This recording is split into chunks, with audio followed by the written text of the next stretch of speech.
Do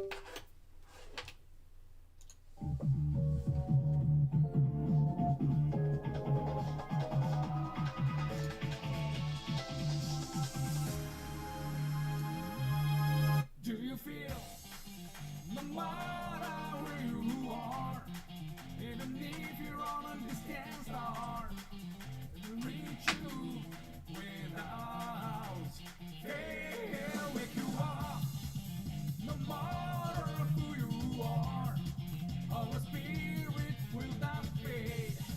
Washing away the time in your heart.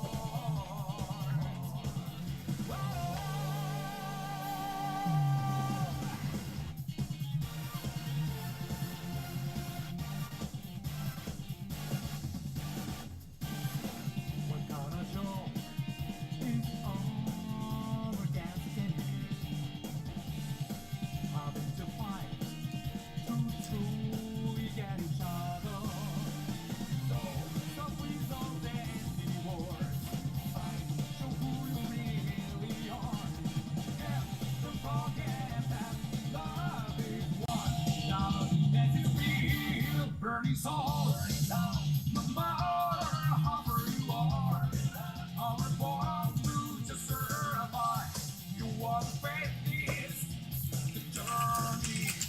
All alone, don't give up. The teardrop from your eyes is the grace in our hearts. And it's for the rest of this endless fight. Oh!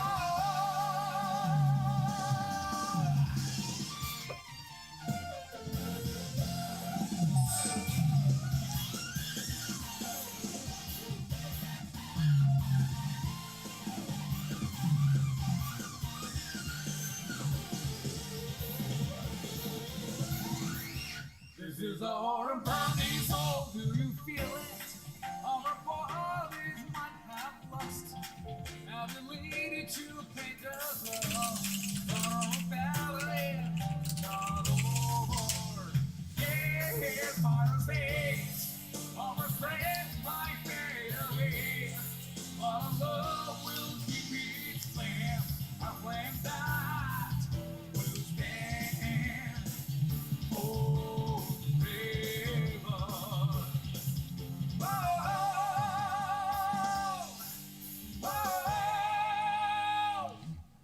Burning soul, no matter how far you are, our form will just survive.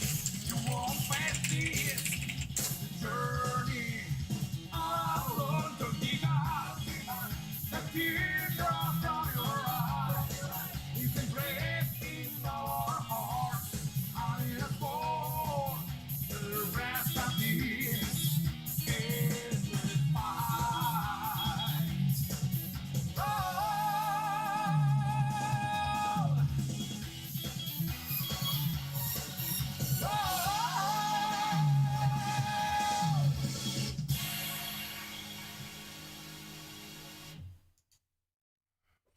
All right, hey everybody, how you guys doing?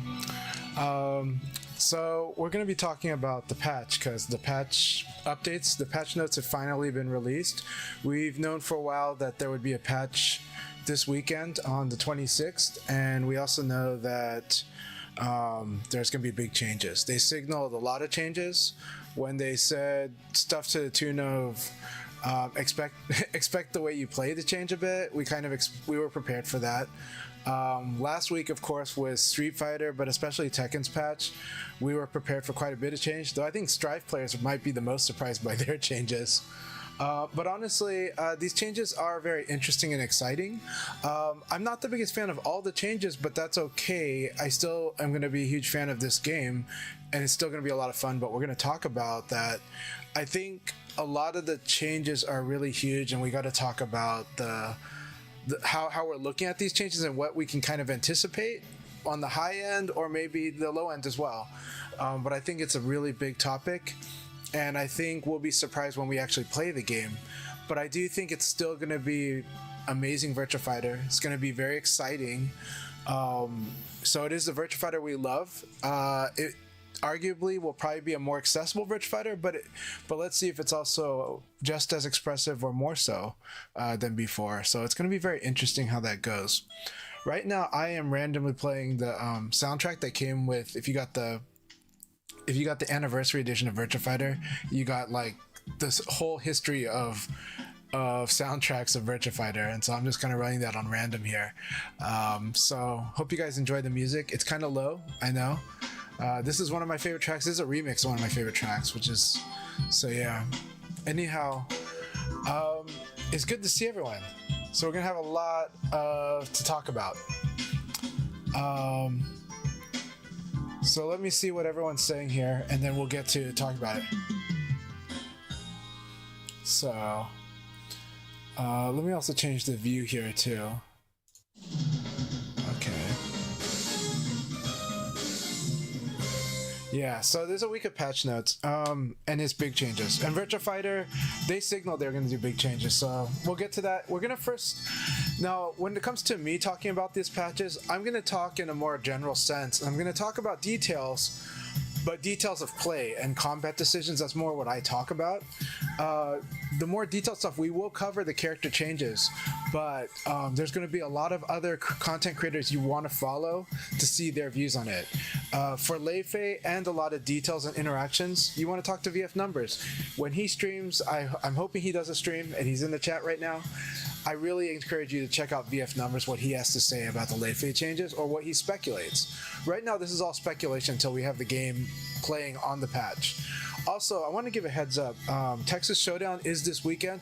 I have heard that they are going to be running on 2 consoles that are not updated. So everybody will be playing on day 2 of the patch at Texas Showdown. They'll be playing on the Virtua Fighter we know right now.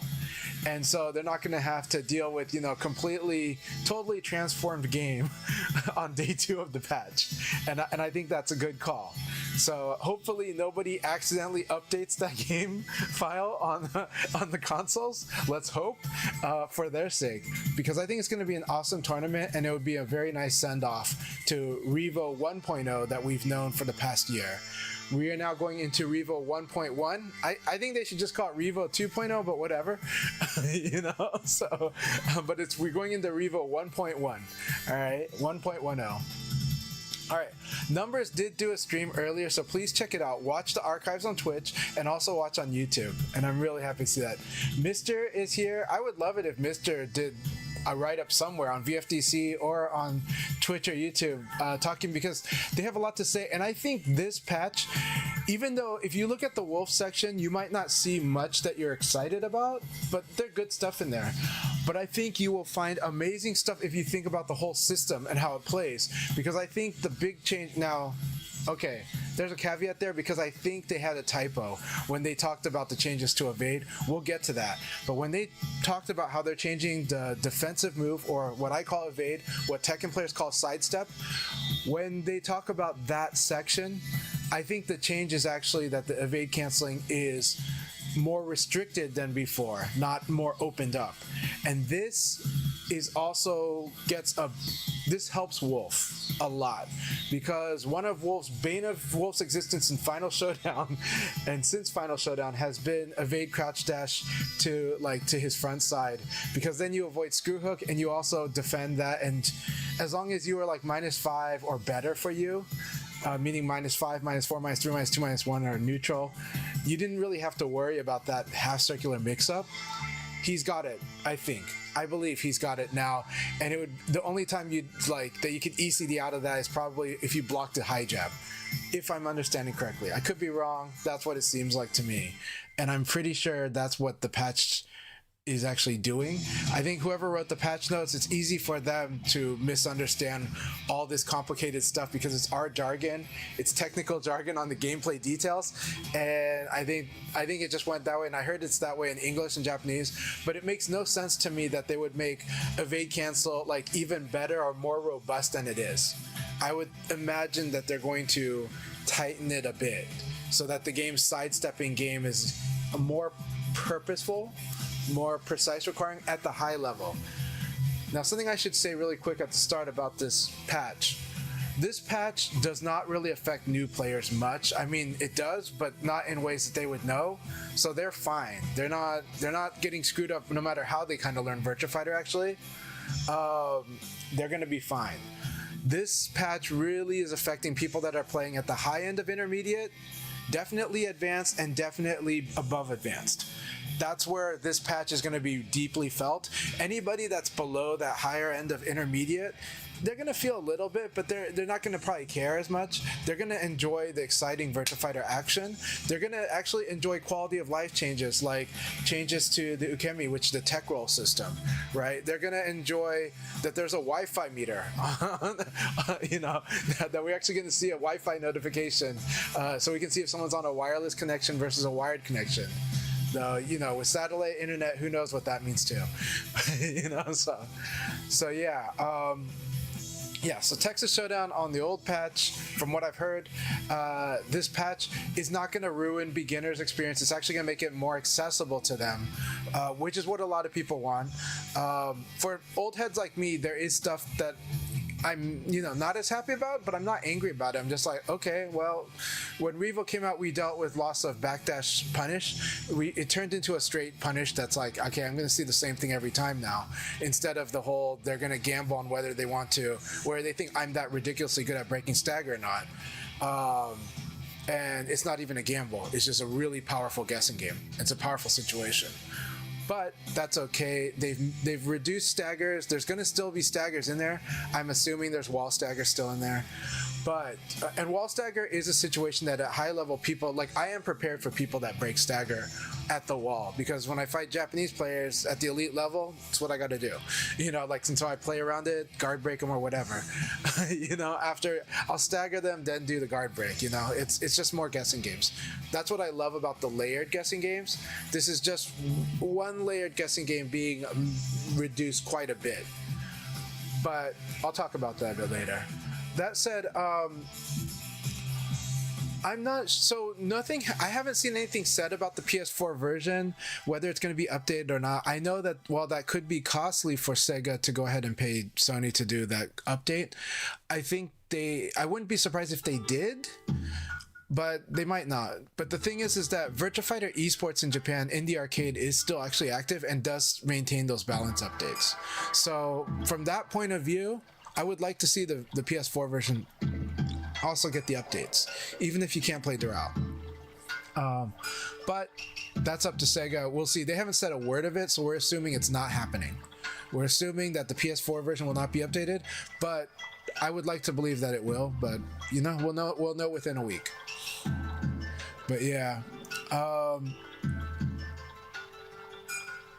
But that said, I don't mind playing I honestly will be very happy playing Revo World Stage that we've played up to this point on PS4. So I'll be happy playing that. I'll be honest, Final Showdown is probably my favorite Virtua Fighter ever, but I'm excited for this season. I loved Revo. And of course I'm excited for the new Virtua Fighter.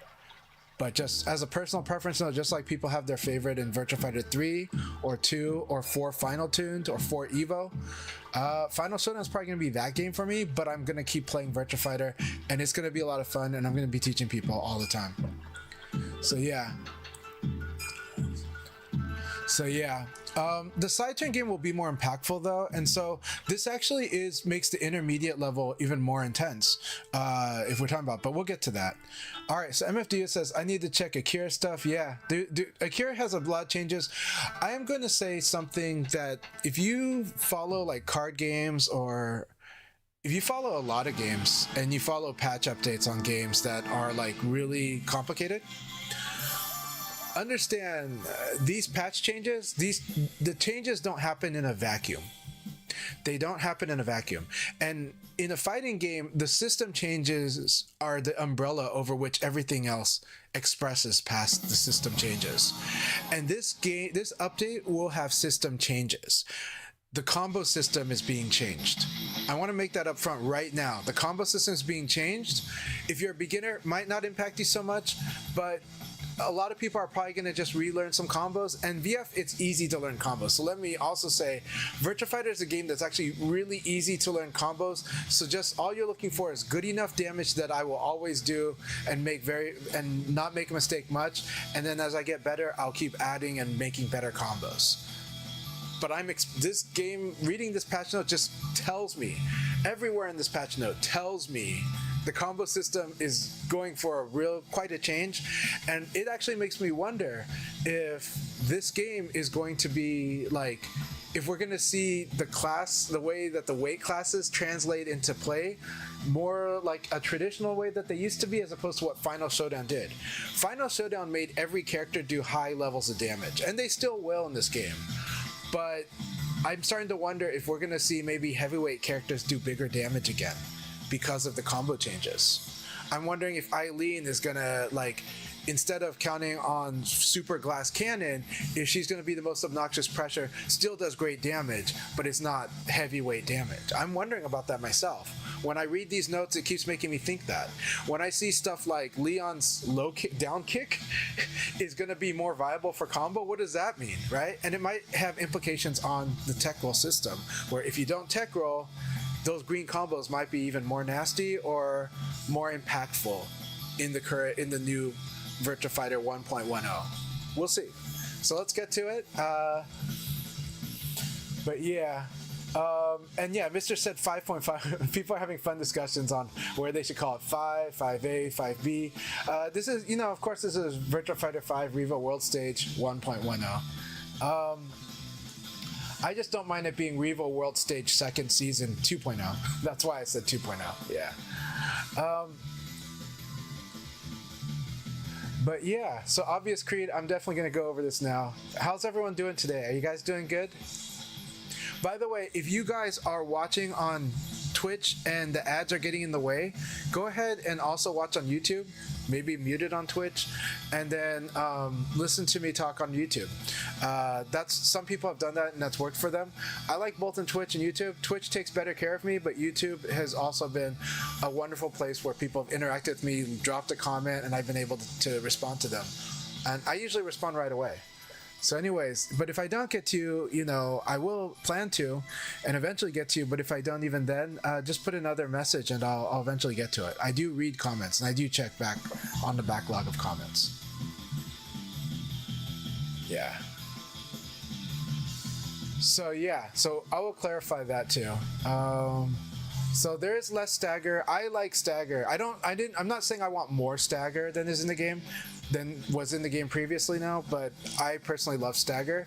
But we'll talk about that later. But right now but the fact is, the new game will have less stagger, a lot less stagger. It'll probably be more like wall situation and very particular stuff. It's going to be weird for me seeing charge attacks just be a guard break. I mean, that makes sense for a lot of people. It does. So it's not going to look different like coming from some other games. But charge attacks being like just an essential guard break and seeing the same thing every time after they do it to you, that's fine. It's less fun for me. It's less fun on both ends of it for me. I'm not the best person at breaking stagger. Let me be honest. Like, people see me get nailed by stagger a lot, but also break a lot of intense staggers, and it always creates really dynamic, interesting moments on the stream. It's one of the most commented things on if a stagger break happens, or if a surprising one does, or if somebody is overusing it, and then everyone wants to tell them, hey, either work on that or avoid the situation, because the fact is, with the exception of the rice planting debacle, a year and 3 months ago, stagger was never that thing where if you couldn't break stagger, the game was broken. It was never like that. It was always pretty balanced out, and it was always an alternative approach. But Eileen rice planting changed that. So and then they fixed it, and it was fixed a little over a year ago. But yeah. All right, so Hypergraph says, this patch honestly seems like it will improve lower level players' enjoyment of VF. I do think so. I'm not disagreeing with that. I really am not. We'll see how the mileage goes on it, but I do think it will help. DC Theo says, excited to hear your thoughts. All right, I'm falling way behind, so I'm going to read these really quick now. Yeah, MF Diva talked about the patch notes. Please support MF Diva. So shout out to MF Diva as well. because MF Diva is also a wonderful member of our community, among others. And their streams have such good vibes. I love hanging out in Diva stream, just like I also love hanging out in LD Well streams. Such chill vibes, really good. Everyone's having a good time. Ukemi is any button now. Yeah, you're reading that correct. You can just tap direction and guard, punch, or kick, and it'll ukemi. So how do you do manual wake up? You don't ukemi and then you manual wake up. Well, this might affect like how fast you can wake up, but actually the truth about manual wake up was there was a timing component to the start of it. It just was never obvious, and you were likely to hit it anyways. All right, let's see. Wi-Fi indicator is definitely a most welcome change. Yeah. Yeah, I would like the PS4 version being updated because I know people that want to practice on it. And you want to know the truth? For an event like EVO Japan, depending on the setups they use, playing on the PS4 version might have been the best way to practice, except for if it's not updated. And that's because of what I would expect for the amount of delay you might get on the various factors of the setup at EVO Japan. But that's my from my experience, depending on what they use. But I don't know what they're using.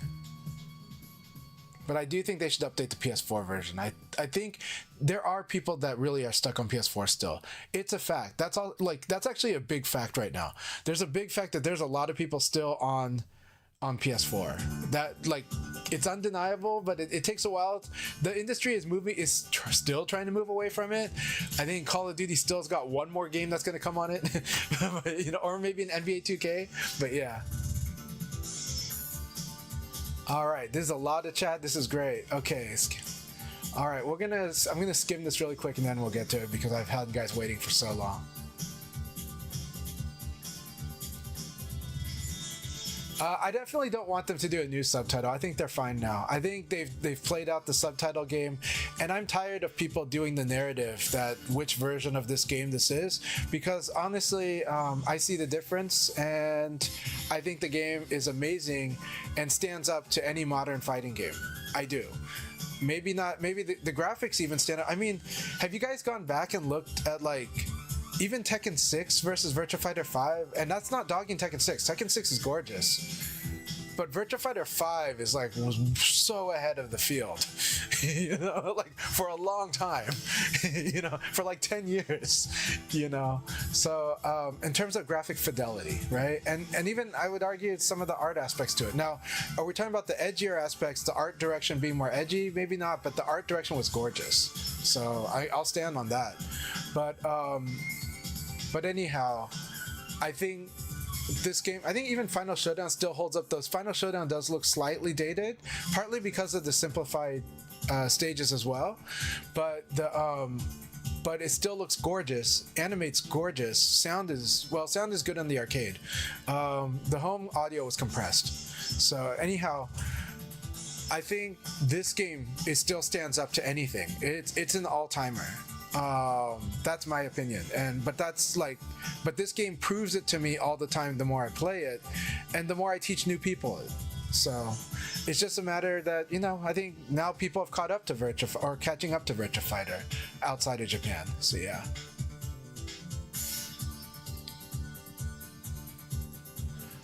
Mr. thinks they changed pants multiple times. Gotcha. Yeah. There's a song about that from the SNL crew from a long time ago. Let's see. Judging from the reaction to the well, so Socrates, I would say this. I think there's a lot of people that are happy about the stagger change. I'm not, but I think a lot of people are. However, there's negativity bias with humans. You're gonna hear negativity more in general, or reaction to change. Change is really what you're going to hear about, and you're going to hear it especially social media, and you're going to hear it in general conversation, because change is interesting, and uncomfortable change is very interesting. But you know, but you've also got, you know, players like Tricky going hallelujah. You got Mr. who's imitating a SNL song, and you've got like you do have a lot of people that were really wanting Stagger to be out of the game, and you do have a lot of people that don't play Virtua Fighter that want Stagger game. Now there's people like me, there's players like Seta in China that I talk to, who's just like, to him, like Stagger is like the soul of the game, and to me it's like that too, because it's part of what's dynamic about the game, and it's layered aspects of decision making and situation. But that's me. But I can live without it. I just felt it was more fun and flavorful with it.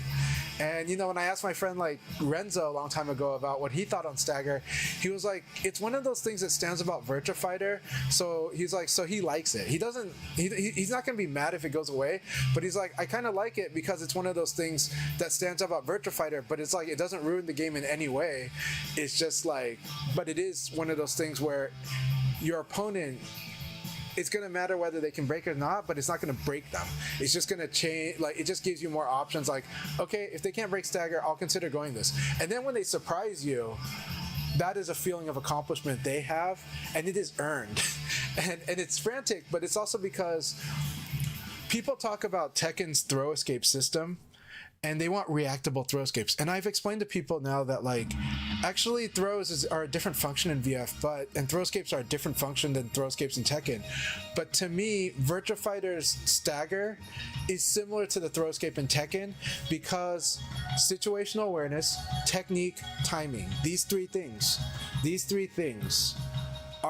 make a really good Stagger break. If you only look at technique, you're totally missing out on two huge factors.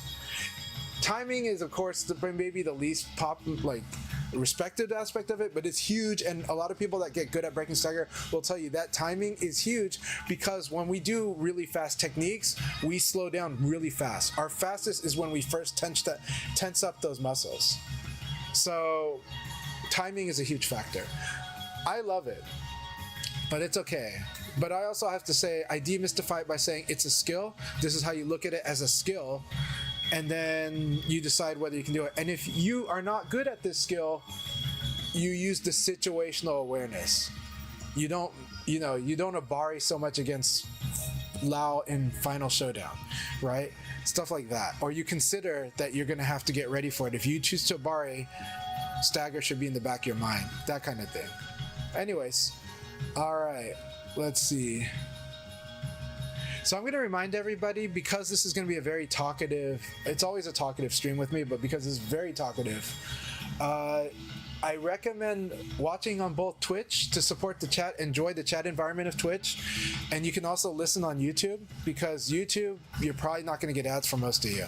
And if you are, you can rewind the video. You don't have to worry about it jumping all over the place when you try to do that. YouTube's very good at the rewinding the video. Twitch has got amazing chat environment. Why not enjoy both?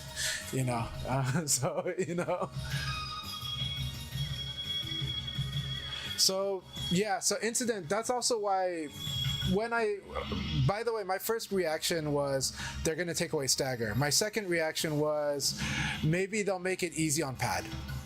Because pad is doable, but it's insanely hard, and that's like less than like 0.01% of the people that can break Stagger really well on Pad. It's like the most hardcore of the hardcore that can do that.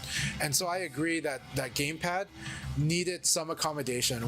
Now they did system accommodation, but I would have said actually just an accommodation where gamepad is allowed to just shake like this, like you can do like rumble, and if stick player said, hey, this is broken that you can break Stagger in an easy shake, I would say, well, you can switch to pad if you think it's superior, and that's the reason you went to stick, right? You thought it was superior. If you think pad is superior, you probably have a pad. Try it and let me know which way you prefer to play.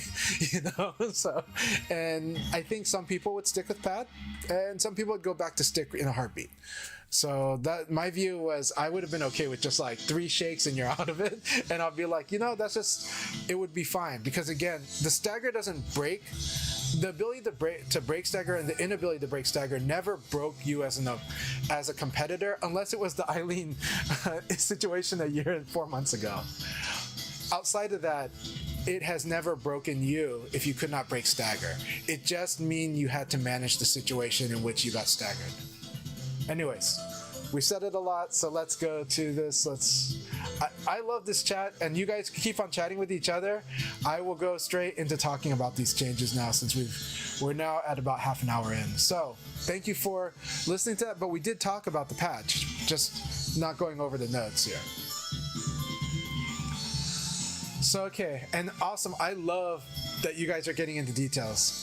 Yeah, I am glad you guys are having this good time. So here we go.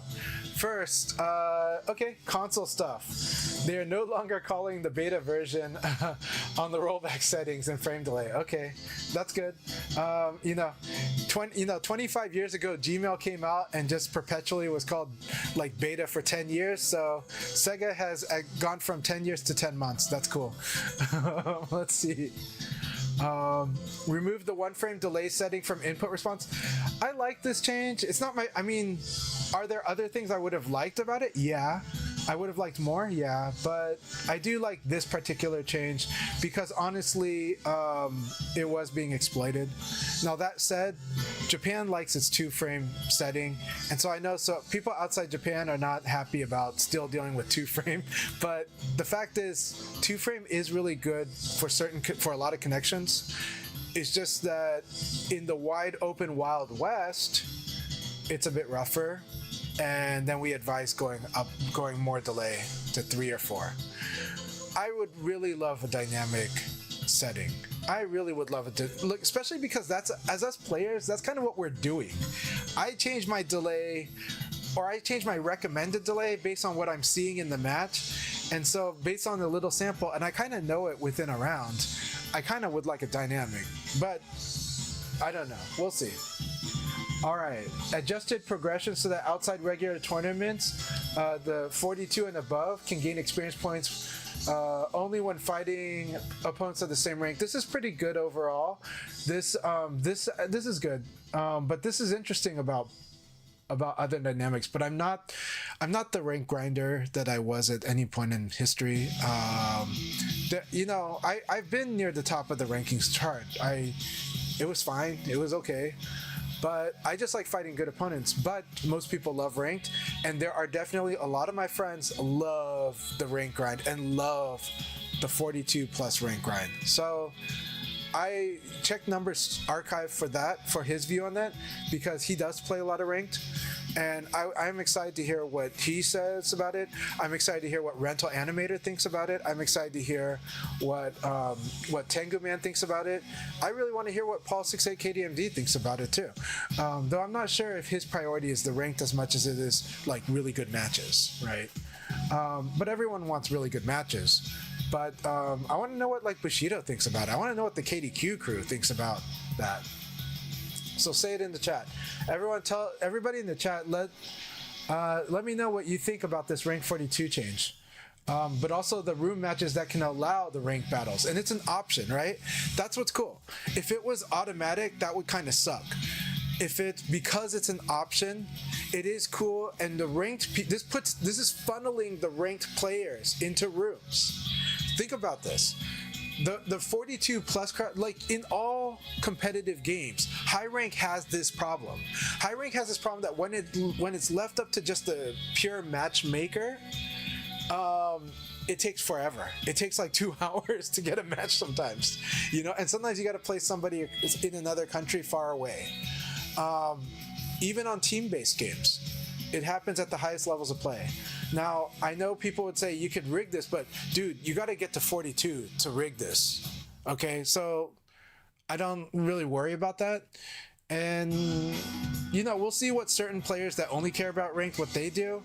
But I think everyone's going to take it with a grain of salt. And strong players know what strong is, whether they want to admit it publicly or not, or whether they're honest with themselves or not. Strong does recognize strong.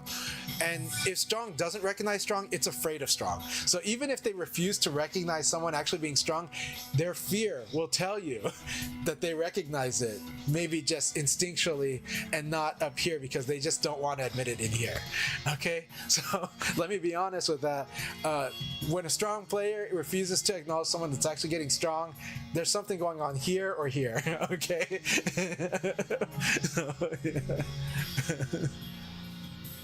So yeah. So I think high-level ranked rooms is a good thing. Put it this way.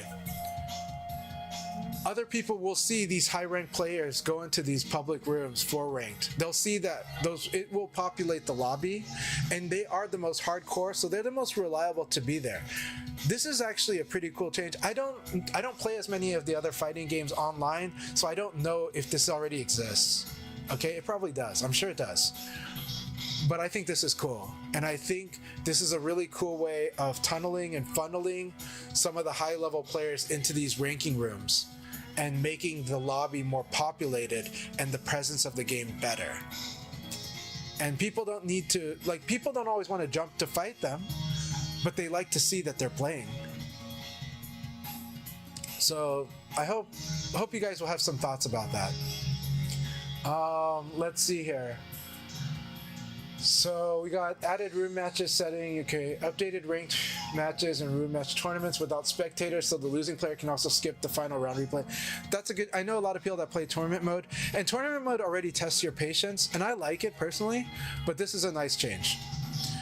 Okay, so this is the big one. Changed the tech roll and the quick rise in place from to any button. You can just hit any button, and you can also hit, you know, forward, back, or any button with that. I think it's a good change. This is something that's really important to understand, is that this game is now really targeting home players, consoles. One of Virtua Fighter's biggest weaknesses globally, not in Japan, but globally, is that it was so absorbed with making sure that it was so much about the arcade game. And I love the arcade game. But even us VF fans that are outside Japan really got frustrated that it was like the VF devs would never look at the console experience. And that does include pad. And I still want to preserve a lot of what's amazing about the arcade experience. But the thing about pad is 3 buttons at once is, unless you're using a trigger or a button or a back button, 3 buttons at once is not really ideal. It's an extra step, and so at the lower end it's a barrier. But I've also seen people kind of have trouble with PKG, and I think other games have shown that you can do the single input. That's not, and with VF's with its wake up game, it doesn't ruin it by doing this, so I'm okay with it. I don't mind it, and now people will more likely to be accidentally tech rolling, which is what they do in a lot of fighters anyways, but it's better that and then learning why they should manual wake up. That is more accessible. That is a more intuitive direction, and I think you know, again, this is one of those changing to the console, but also changing the onboarding process, and I get that, so I'm cool with it. Okay, replays upload regardless of match result. This is interesting. I think this is maybe fixing a bug, but whatever. But anyways, no matter what, replays will be uploaded to the system. Things are going to go on VFTV no matter what. Change the specification to upload replays regardless of win-loss. Okay, add a wired wireless connection display feature. A lot of people are really happy about this change. So this has been requested for over 6 years. All right, enable Dural for use in arcade and world stage mode. Yes, that should have happened. I'm glad that is there. Okay, bug fixes. I don't really think we need to go into the bug fixes much. I do like this one, where an unused mouse cursor would appear when transitioning to the character select screen in offline versus. This had actually caused some interesting issues. Okay. Yeah, the mouse cursor issues are real. So, okay. This one is, a lot of people are happy because now we don't have to see those red bars. Now we can look at red bars as red bars. So this means that red bars should be red bars as opposed to fake red bars or accidental. This thing will not stop pinging up thing. Okay, Xbox, fix an issue where in rankings, if your rank was 51st or lower, wow. Executing my position from pages showed ranks 50th or higher would not transition to your own rank. Okay, that's a good fix. All right, so battle balance, let's get to it. This one I think is a mistake. I think, well, kind of. What it is I think it delayed. It delayed the start of the evade cancel window to the 13th frame instead of the 10th frame of a failed sidestep. So this means that evade cancel is worse. It means, or to put it another way, half circulars are better frame-wise. Half circulars are better at beating. Half circulars and circulars are technically improved at beating sidestepping because of this change, especially evade crouch dash. So specifically, the half circular highs, the EX highs, like Vanessa, like Brad. Those moves are much better again because of this change. Leon's 4K, even better, right? Leon's 4K is going to work at a much better frame situation for Leon than before. Brad is going to counter hit, like head crumple people with his 6K more than he has been since Final Showdown. That's a good change, I think. Like, I'm fine either way because I love the way ECD is in the game, but this change is gonna make these sidestep decisions more crucial, these half circular decisions more crucial, and it's gonna make characters like Wolf more. It's gonna benefit them. It's a buff to Wolf. It's a buff to the heavier characters that might have slower half circulars that could have real consequences, right? And in the classic case of Wolf, he's got screw hook versus 3K plus G, but you know he couldn't do that for small disadvantage. When he had small advantage, the opponent had a way to just defeat both of those. Now he really making them guess even more. It's pretty strong. So this is impactful. I think it's a good change.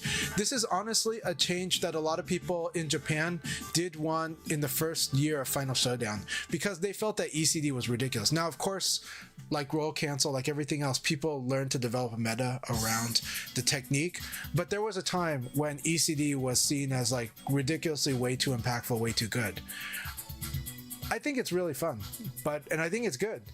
But I think this change is going to be more intense decision making. That's not exactly pro beginner. That's just interesting, right? More or less, but this is going to be more impactful on those decisions. If we're reading this correctly. Now, the way they've written this both in Japanese and English makes it sounds like there was a 10 frame window of cancel and now there's a 13 frame window. I don't think that's what it is, right? I really think this means that instead of canceling your failed evade on the 10th frame, it's not until the 13th frame. And this is a big thing because this means, crouch dash taking 7 frames. This means that 20 frame circular has got like this kind of shot. In theory, that's not really the case, but now anything 20 frames or faster, pretty good, right? A little better at beating sidestepping. Yeah. All right, let's see what people are saying here. Yeah, well, they play conservatively for a lot of reasons, though. For how strong whiff punish is, for how strong ECD is, it's everything taken as a whole. And the reason ECD is they got to play conservatively is because your risk for getting evaded was huge. It's still going to be huge. So if you get, it's just that it's more Yomi now than before, right? It's just a little more Yomi now than before, because instead of incidentally them evading and punishing you so hard, it's them more intentionally evading, and it's still evade punish is still huge, I think, in this game, like really huge. And so the thing that made ECD scary was it mitigating some of it so that ECD was an option select in itself. But I don't think that was the sole reason, but I think it was a contributing factor. But evade punish is definitely a reason why a player thinks twice about the bigger swings that a developing player might do. And of course, Lei Fei has to manage a lot, right? Lei Fei really has to manage his half circulars a lot, even in the current game, just because of how evade punishable he is, right? But he can really drive the opponent crazy if all they did was evade. But yeah, but we're still gonna have evade dash guard, and that's still gonna be strong, and so that's still gonna do something. So it's just that evade dash guard is probably a little better than evade crouch dash, because the highs get affected like probably the most in this. That's my perspective. We'll see how it plays out, but it's really good feedback, and I appreciate all the feedback Socrates gives, because Socrates does read quite a bit of what the Japanese say, and he's been in Japan quite a bit. So I'm not taking what he says lightly. I'm not. I'm giving my spin on what my take, but I do respect and appreciate all the feedback, and especially players' experience interacting with other VF players. Please bring it on in the chat. Bring more of it. Yeah.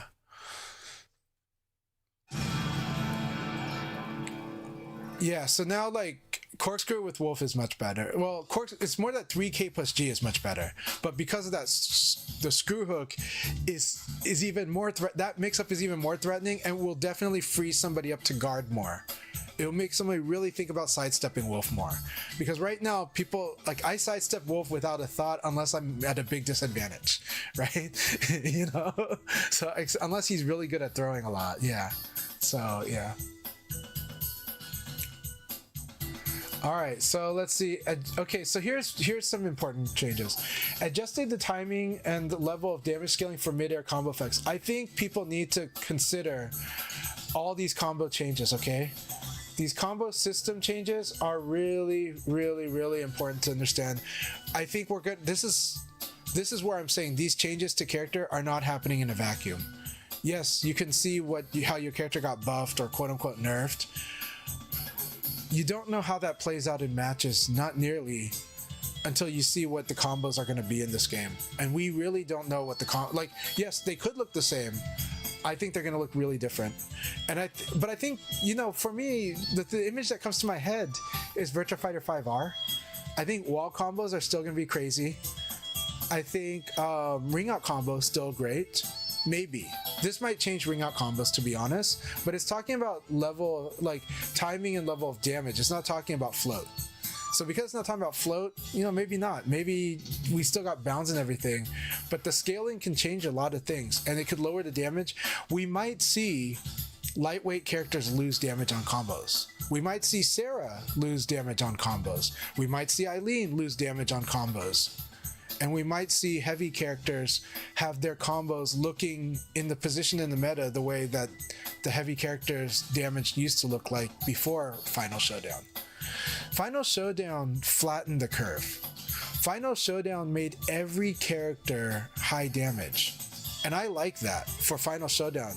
That's why but I also had said that I would like future VF to be something more traditional, where the weight difference was also expressed in the damage a bit. And so it did mean that my Leon had to work at it, but my Leon was very annoying, right? My Leon was very annoying at combat, but it had to work really hard to win a lot of situations to make up that damage difference. But it could ring out, and it could do alternate win, and I like that. But I'm not, you know, I didn't expect that for this game, but maybe that's what they're doing. You know, maybe Eileen has got to work a bit harder, but these evade changes help Eileen. The evade system changes, I think, help Eileen a lot. I think they make it so that her cancel game is much more pressuring, but we will see. Adjusted the timing for mid-air combo scaling to reset sooner after a knockdown without Ukemi. Yeah, so this is I think there's a good change too, because I do like difficult knockdown Okizeme. I do like those, but like just a few, not like a lot. Now Taka was the extreme example. So Taka 6KK knockdown is a big extreme one, right? Because it leads to the stomp, and it feels like this is no longer interactive until maybe it is if I clear a skill barrier. So that was annoying. But I did like, if you were able to tech roll, I did like the Okizeme there. So my solution was make it simpler for at least that situation so that you could tech roll a little easier. Because it is funny when you watch Evo Vegas and Densetsu SP, one of the best players in the world, is struggling against XTN's knockdown Okizeme. But it's okay, because that's part of the game. And that was the read. XTN's like, oh, you're not breaking this on these setups? Okay, bring it on, you know? And that's part of the game. But it was kind of funny. So let's see. Remove the stagger effect. They say some moves. This is almost all of the stagger moves. Really, it's kind of left to just a few moves that have a stagger, and wall stagger maybe is still there. Okay, extended the recovery window for staggers triggered by low attacks, making it easier to recover. Okay, I'm okay with this because of how obnoxious low, like for a lot of people, the low into stagger is super obnoxious. Now that said, the wall one is the one that bugs me more, but at the same time, I like that part of the game because I like having to think about it. But we'll see what this happens. But some of these low staggers, it means some of the low staggers were the things that were kept. So we still have low staggers, but we've reduced it. And I think this reduction is good for gamepad. And you know what? It's really good for the people that are really playing the Switch on the go. Because who wants to drift their analog stick on the very first weekend of Virtua Fighter 5 Revo World Stage? That's actually why I first thought about stagger changes, or even elimination of stagger, when they talked about this patch. So we already talked about Ukemi. It is now possible to transition from Vanessa's intercept position. Changes to that makes sense. It looks more like the Ukemi. Kind of, except it's just back punch, back kick, back guard. That's good. Doesn't interfere with other directions. That's good. Yeah. It should be back or forward because up or down is what you need for tech roll. Extended the input window for various slam attacks during mid-air hits. This is so making it easier to perform. Okay, this one actually, this is a big deal for beginners. I've seen a lot of people take about a week or 2 weeks. I've seen a lot of people understand Ukemi from the very first moment they play the game, but I've had people struggle to do it even a week or 2 weeks. I've seen it, and I don't blame them exactly. So this change is a good change because it shouldn't really be that hard to do it, and it's just interesting that it is hard. And a player like me might have trouble empathizing with it, but I sympathize, and I don't think it's necessary for it to be hard. So this is a good change. Okay, here we got hitbox changes. Expanded the hitbox for the target after a successful guard break. Okay, good. Yeah, that's good. Expanded the hitbox for guard breaks are more impactful. I know some people hate this, but this actually matters, especially the side turn ones. Expanded the hitbox for knockdowns caused by moves such as Brad's. Yeah, okay. Okay, I like it. And John's K plus G. Yeah, okay, that's fine. More impactful on these moves. They're making sure these moves land on target. Expanded the hitbox for allows 2k. Yeah, this is good because it was obnoxious from a range. Like, if you hit the 2k and the P whiff, that was really obnoxious. Unless they ducked, right? That would make sense. Expand the hitbox for some of Takarashi's takedowns. Yeah, good. Okay. All right, I'm gonna move to another display. I prefer the Virtua Fighter. Okay, excuse that. I prefer Virtua Fighter. Okay. Welcome. So thank you, Cloudflare. Thank you. I don't know what's going on here, but thank you so much, Cloudflare. Because I actually like the way it was set looks on here. Here we go. I like the way it looks here. Do you guys like this better? I kind of like it better, personally. But no offense to the official VF site, it's following its template and style. All right, here we go. Battle adjustments. And don't you like seeing the PKG like this? This is what I love about VirtuaFighter.com.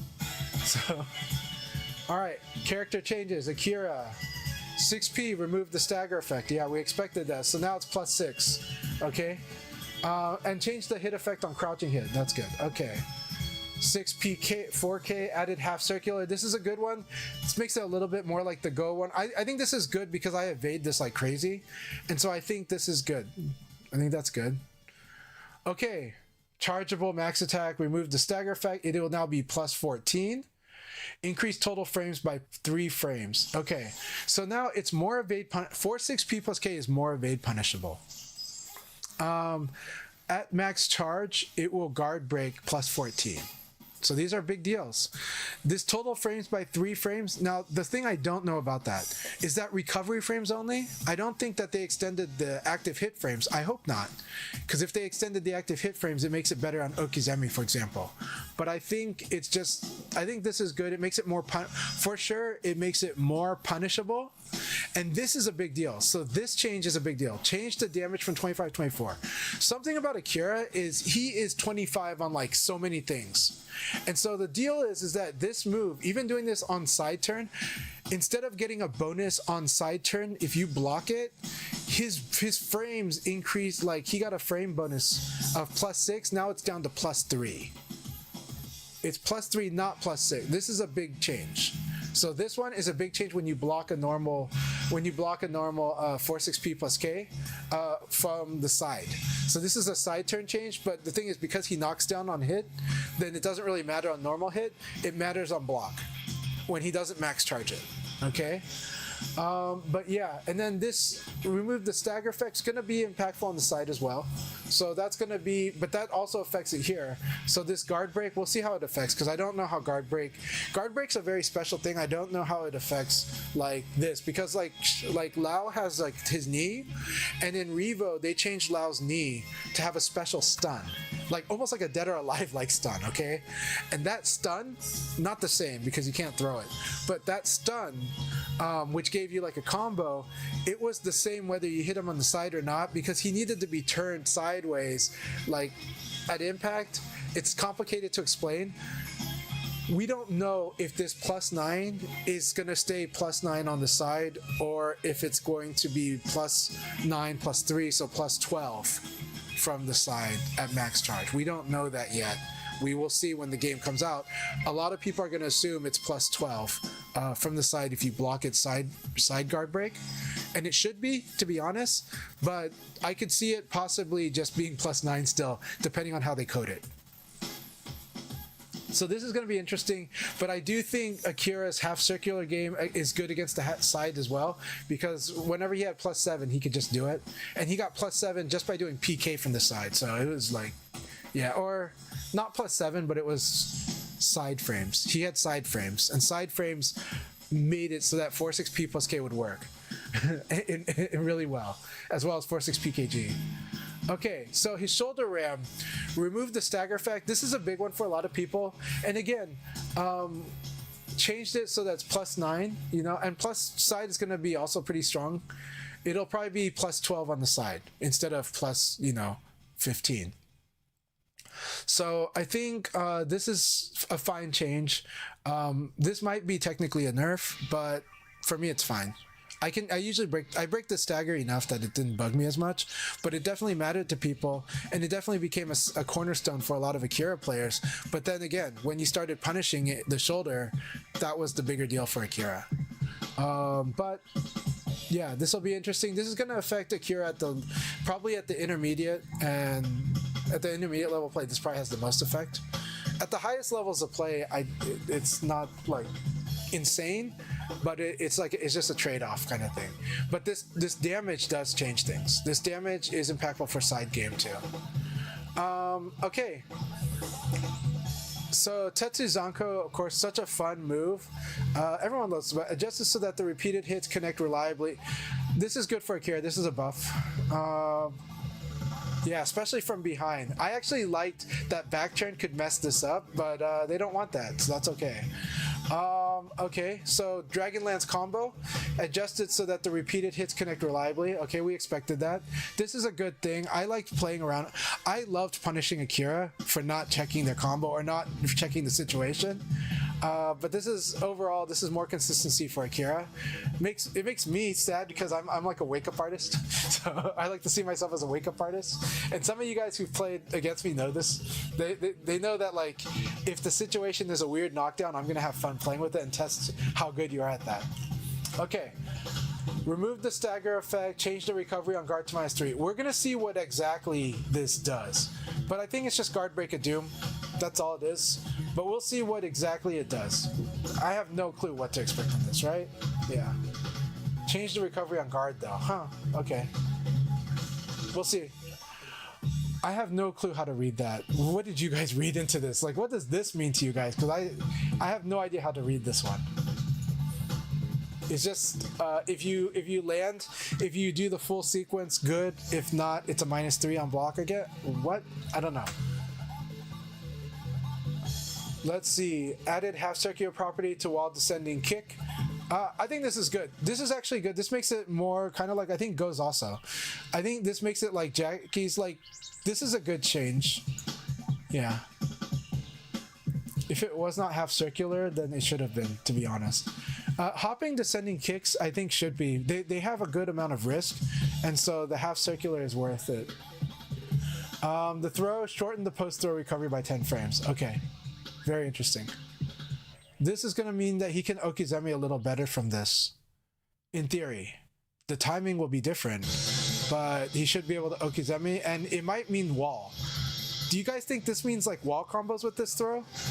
Do you guys think this means better wall conversion? Because it sounds like better wall conversion to me. This sounds like better wall conversion. Hey, Kara, good to see you. And hi, Blatant. But yeah, I'm wondering if this throw is now going to be better as a wall throw because of this. All right, Pi, PK adjusted hit advantage from +2 to +1. This is fine because this is going to encourage Pi. The +2 is strong. The +2 and how it affects the frames. Okay, so I hope they adjust the frames on VFDC and VF Mania updates too, because what I want to know the frame advantage from her stance changes from Bokutai. I want to know her stance changes from PK, from all the PK options. That's what I want to know, and this I think is going to affect them by -1. If this affects them by -1, very interesting. If it only affects the PK, well, okay, fine. But it is also true that her kick is a particular type of kick from her PK. But still, but the +1 game is a very fun game, so bring it on. This makes Pi is already a master of the +1 +2 anyways, so it'll be interesting. This helps the opponent a little, but honestly, this brings it into what I call crush territory. Why? Because +2 is elbow territory, +2 is 3P + K territory, which means evade or defend, right? But +1, we get to crush. +1, she is really compelled to low punch or high punch, as opposed to 3P + K. Well, no, 3P + K is still good. What am I talking about? I gotta read what they did to 3P + K because they didn't do anything. Okay, 3P + K is still what it is. But the +12, yeah, but 3P + K still would lose out to certain stuff. So yes, so basically this makes her want to use low punch or high punch, or which opens up crush, which changes. And so the +1 situation is one of the most fun. If you're a player that likes to play, +1 is that situation. -1, same thing. Just do and so players like me and Rental Animator, I think we enjoy this change. We're like, okay, Pi, you want to play? We play. You know, no more, two-handed palm or not. Okay, remove the stagger on side hits on 6-pay. That is a huge change, but that's because of the change in the game. But we'll see what they didn't say the advantage, but yeah. Okay, 3PK. This is a big one at max charge. So 3PK max charge. Of course, it's going to remove the stagger effect, but she's going to be +12. So +12, she can knock you down. She can PK. She could do a few other things. And then from the side, we'll see. But the side, she's not going to max charge. That's not going to be the same on the side. It could, but it's unlikely. And increased total recovery frames. She is way more evade punishable. So this is a big one, but the thing is this, when you change this on max charge, this does change something. It theoretically changes the attack. Okay, this is a charge attack. Changing the total frames on a charge attack changes a lot of things. This makes me wonder how far, where the attack starts and where it ends. This is another thing to look at as a Pi player, because this move is a move that does get evade punish. This is going to be very interesting, very, very interesting. But I do think it will be more evade punishable. But I'm also saying, where did the hit frames get moved? If the hit frames get moved further out, like that's where the evade attack has, like, you gotta wait quite a while. It's not the biggest, it's not going to be the end of the world, but it's an interesting adjustment. This move is already good at punishing people that evade mash, though. So this move is already good at punishing evade mash. All right. 46K, this is a big one. Change the recovery from the double. -17 to -13. I like this because this move is very obnoxious. This move is not obviously a good move, but it's a great move when at a high level of play. At low level play, not as strong, and now it's even weaker because of this -13, okay? But at the high level of play, this move was so good because she could delay that second kick quite a bit. It's like a mid-mid, and she could really play games on that with the opponent. If the opponent liked to evade, she could really delay enough to really kind of mess that. But then she could also just switch to other stuff. It was a powerful flowchart move. Really, really good, underrated move. In North America, the player Cross, or Ale Cross from Arizona, is really good at using this move. Ever since Revo came out, they're really good at using this move. It's their kind of move, and it would drive a lot of people crazy when they would use this move. This is a really good move, but this does make it punishable on block, and I think that's a good change. I think it's still a great move, but it's punishable on block now. Okay. While rising from crouch, P plus K, remove the stagger effect. Of course, now it's +8. This is fine. This basically, she lifts up and then she does Nitaku. And if it's as fast as I think it's going to be, it's really fast. And this 20 to 18 means that it's not going to trade on rising attack or use evasive properties against rising attack or anything like that. This change to 18 frames is fair because Pi should not really be like too much winning the, like, it seems fair to me. The +8 frames, this means that this move, instead of doing the follow-up, people will just typically use the single and go for counter hit Nitaku, right? And stuff like that. It's a cool move. I'm fine with it. 2 P plus K, but you guys can tell me because I'm not an expert on these characters. So these changes, I'm looking at them in terms of how I see them in combat when I fight against them. But I'm also not seeing the full picture on the combo applications. I'm not seeing the wall applications as well. 2P plus K, KP, adjusted so that less distance is created on guard. Okay, so she can't space out with this move. That's a big deal. I've actually lost the spacing game to this. I like spacing games though, if I'm being honest. So I don't really I'm not exactly a fan of less spacing games. If maybe from Lei Fei, but I think Lei Fei needed those in the existing design of Lei Fei. He needed those spacing games, but we'll see in the future design of Lei Fei.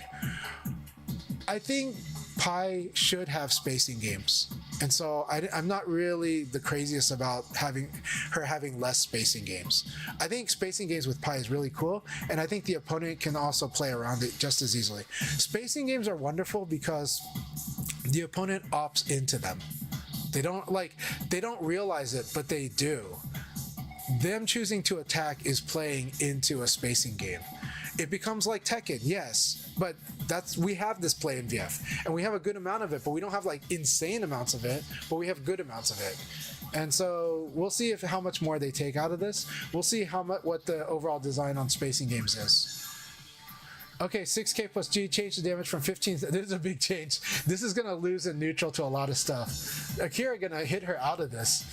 Akira will hit her out of this move pretty hard.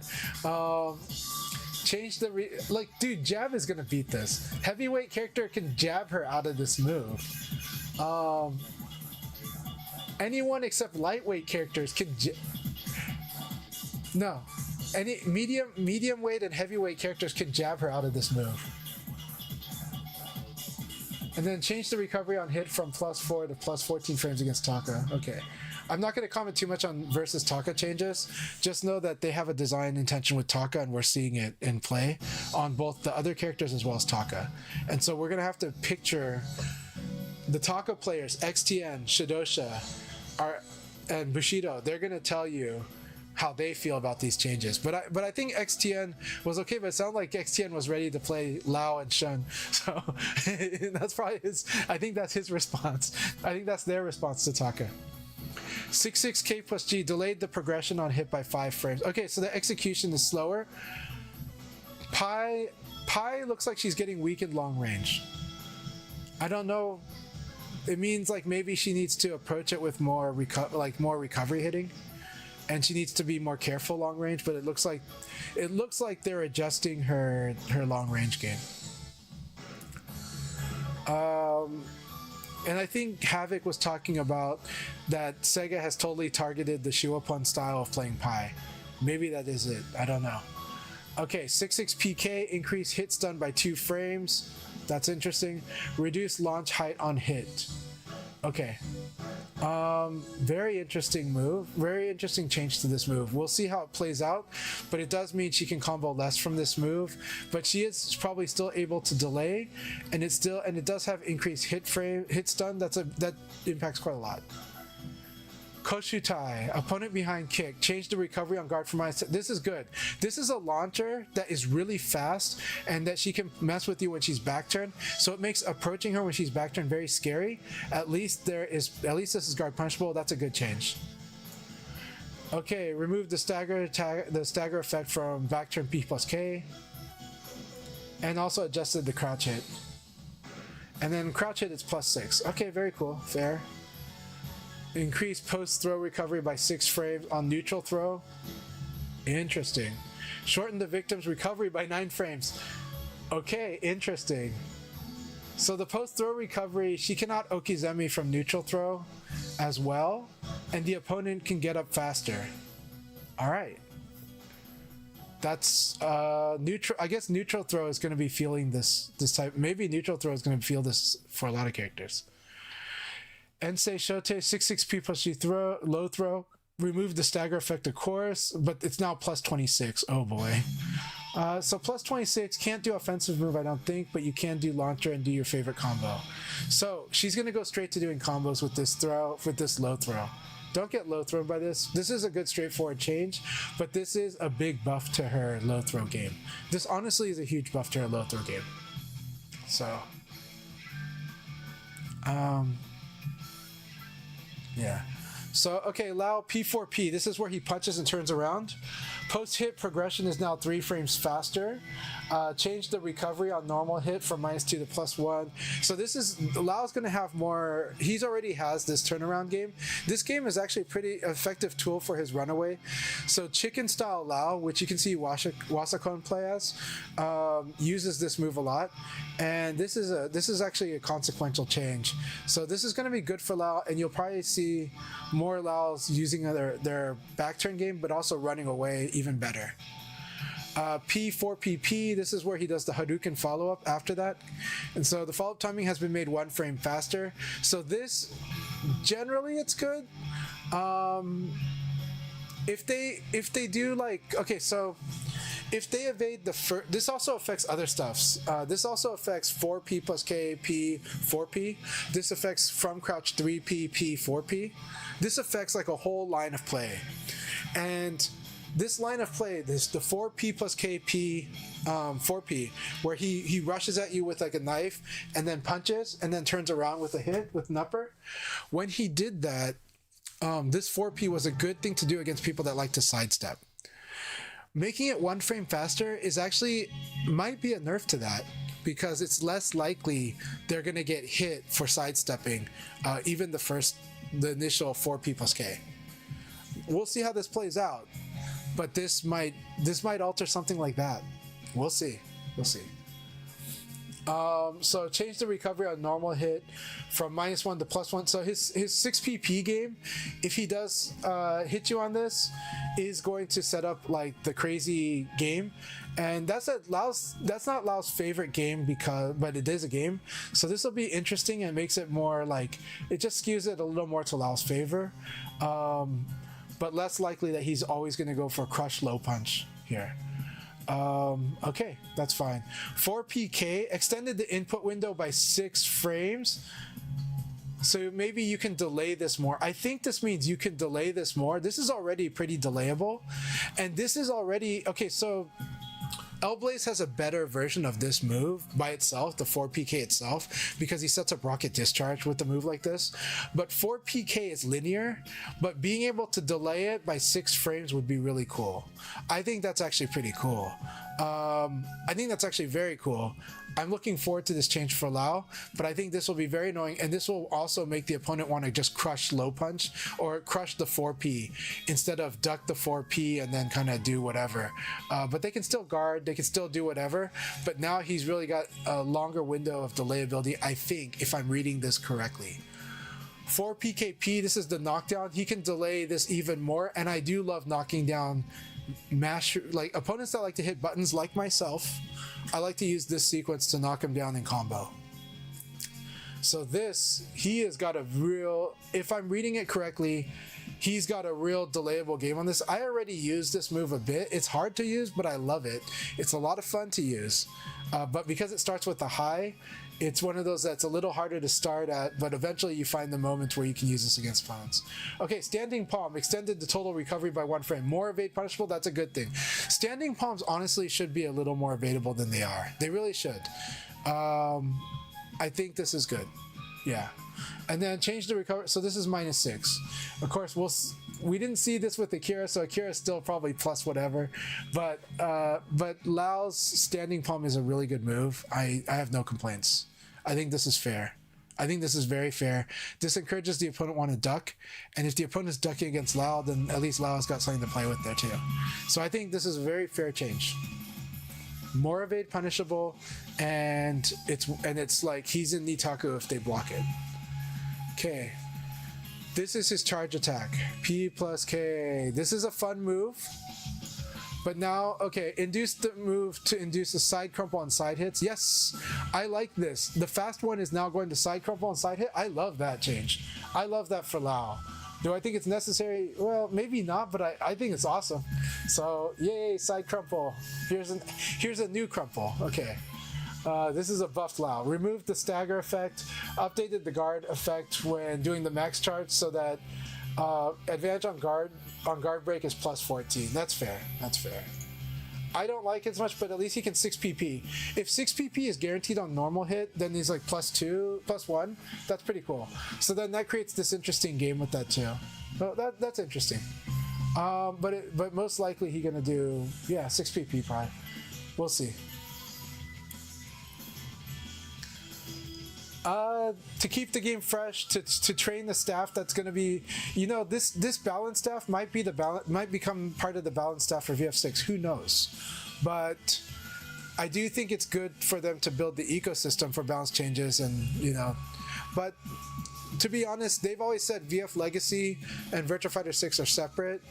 But I'm just saying, like, I could imagine that if there was cross pollination. This is the time for them to go for it and try to gain experience, just like they're gaining experience on crossplay and online. Okay, so I love this move, and this has made it stronger. This thing is gonna beat more moves. This move is fast.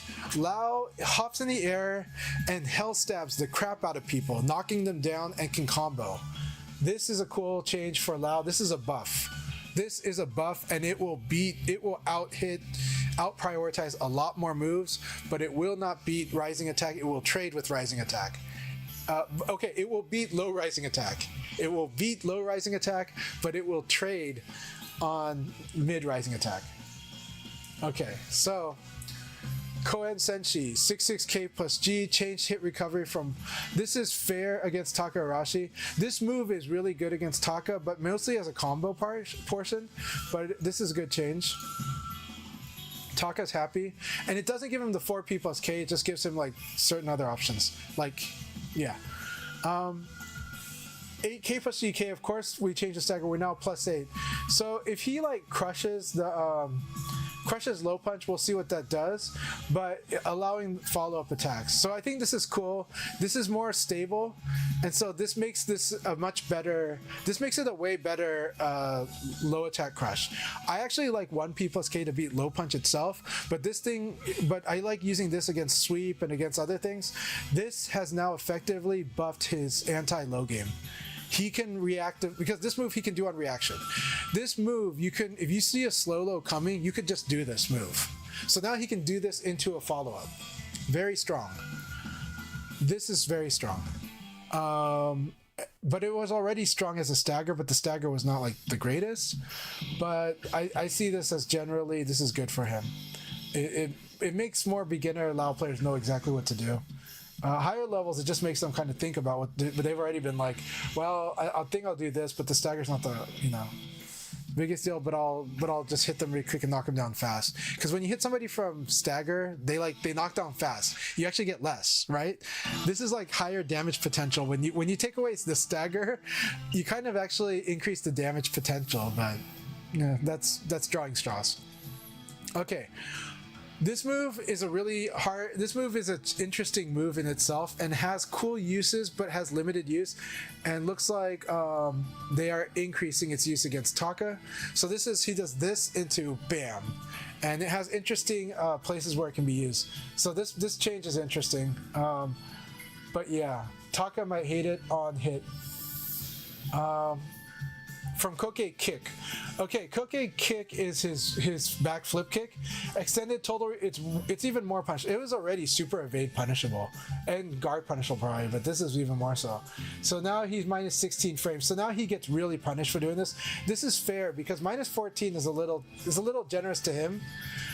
This move should be pretty punishable. Aside from evade punish, it should be guard punishable, and now it's effectively guard punishable. It is quite guard punishable. So Koke kick, backflip, yeah. All right, here we go. This is meaty. This is a big one. Wolf.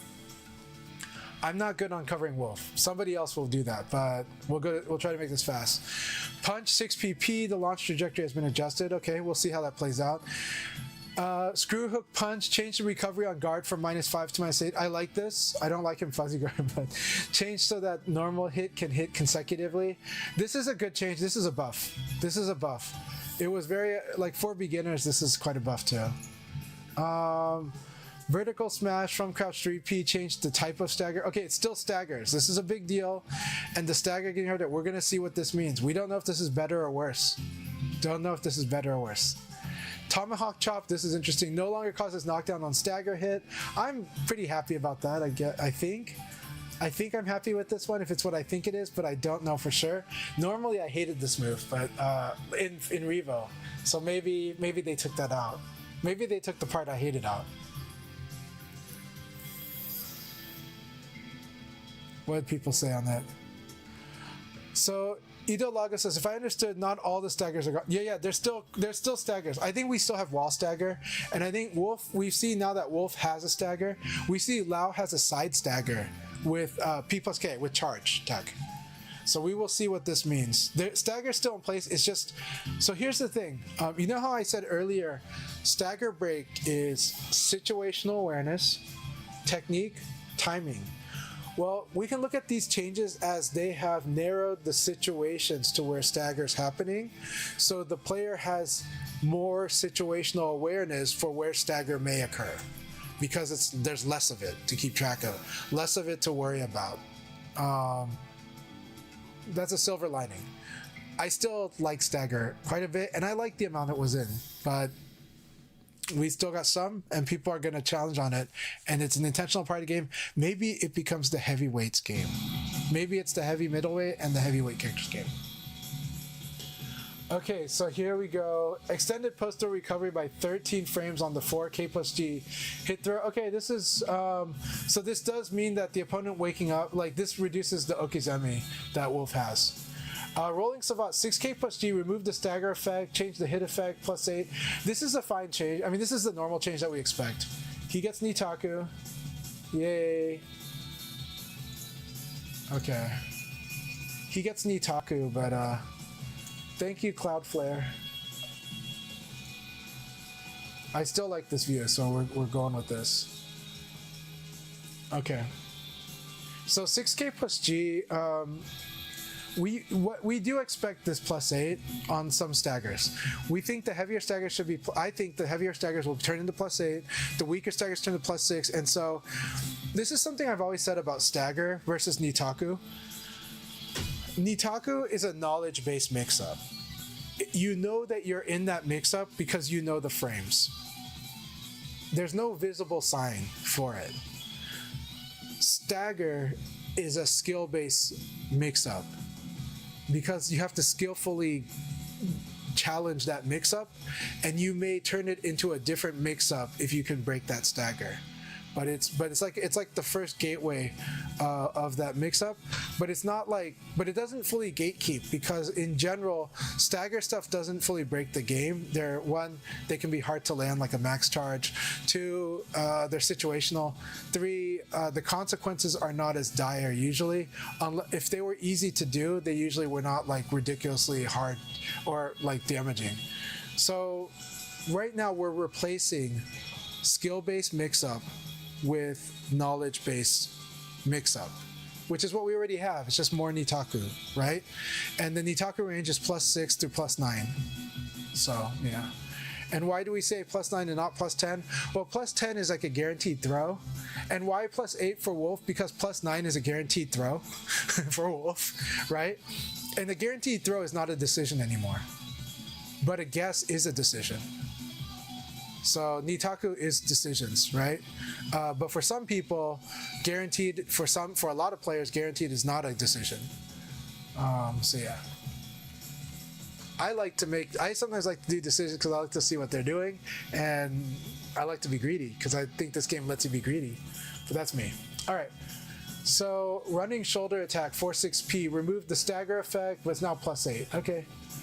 Guard effect when fully charged, increased solo recovery by 5 frames. More, I mean, he's running more, so it just might be that he runs deeper. We'll see. We'll see what it means. Guillotine drop, okay.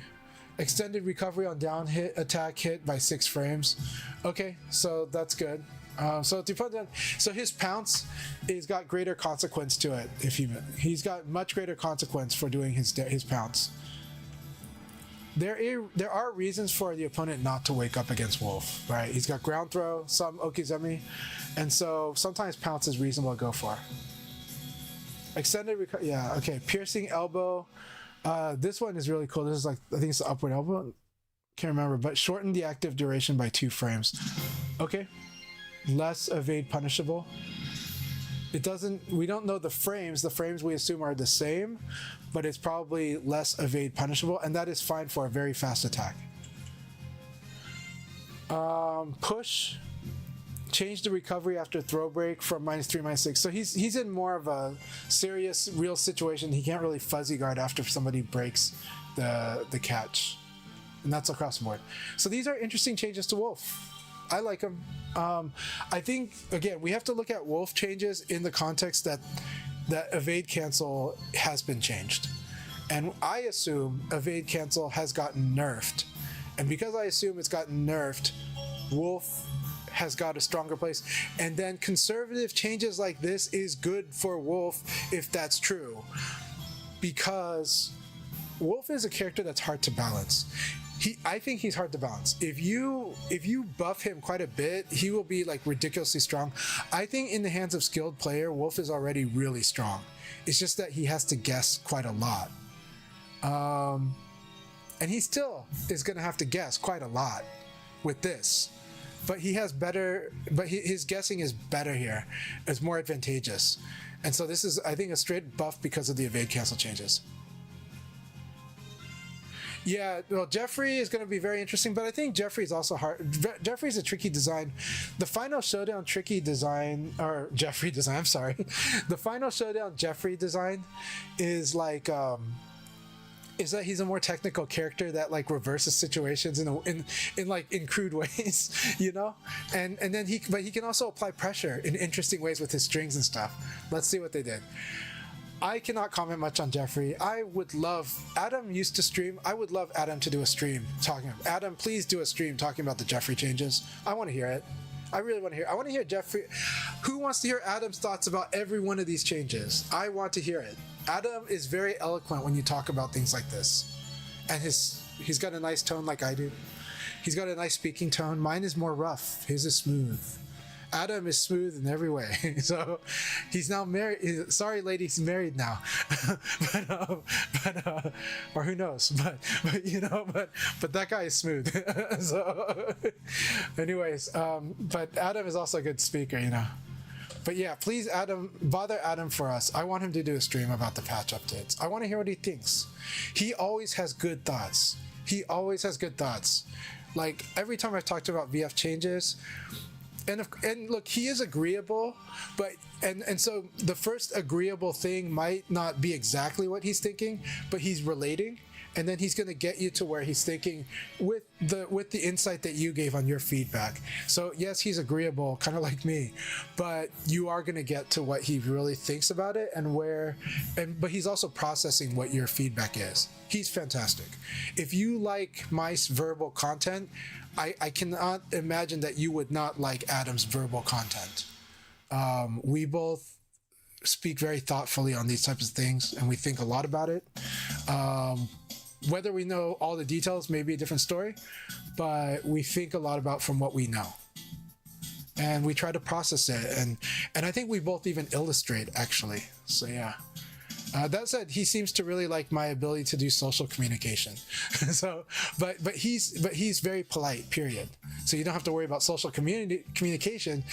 He's got the straight dope. I want Adam to do a stream. Please follow Adam Yuki. Strike First Adam Yuki. Please follow him. Somebody go ahead and put his @ on there. But yeah. So threat. That is going to be interesting about threat stance being EX high. Let's see. So straight knuckle. These are, I like these moves, but I can't comment too much about them. But on crouching hit, change the recovery on counter hit and crouching hit to +5 frames. Okay. Okay, change the hit. This puts pressure on doing the thing. Head cut smash, P6PP. So necromancy, I'm really sorry I cannot do Jeffrey justice. I play Jeffrey a bit, but on a very superficial level. Okay, head cut smash, P6PP made the follow-up easier to connect with the first hit lands on the crouching punch. That's tough for me, right? It means like it's gonna hit me more with that move. 4P PKG, change the hitbox type to special high. Special high is a good deal, though. Extended delay window by 7 frames. I mean, I'm a big fan of EX highs. I think EX highs are brilliant in this game. I think they're brilliant because they assault people that hit buttons, and they get the opponent to start reacting and crouching. And once the opponent does that, it opens another mind game. And so it makes the situation more volatile, and yet as interesting as the +1 -1 situation. So I think +1 -1 is an interesting situation because the mids are not so secure. When the mids are not so secure, Crush becomes more incentivized. When Crush is more incentivized, people throw hands back and forth. It's nuts. So +1 -1 is such a fun territory in high level VF. It's interesting, it's crazy, it can be, or they disengage. Okay, you know, someone like GT is like, I'm out of here. But anyways, but even then, there's still options against that. Okay, so EX high makes these medium frame situations interesting, but ECD definitely made EX high less interesting. Movement is the enemy to EX high. Just flat out movement and not attacking is how you deal with EX high, period. But when that half circular becomes less of a mix-up, because at certain frames, for the half circular mix-up, that really lowers its value in the general play. But now with the current changes, these EX highs, especially the half circular ones, are even more interesting. But EX high with string pressure has always been very interesting. So I think Jeffrey's EX high is cool, but I also don't know what it replaced. Now triggers a large bound on mid air hit. Yeah, he's probably doing more combos. Half circle forward P, 4-4P. Now triggers large bound on mid air hit. Oh no, half circle forward P is now 4-4P. Okay, so here's this big deal. I've talked about back forward. Okay, look at my stick here. Back. It doesn't show. Okay, that's funny. Oh, because I unplugged it. So anyways, back forward. Back forward moves are good with backdash. So back forward moves are really good after backdash.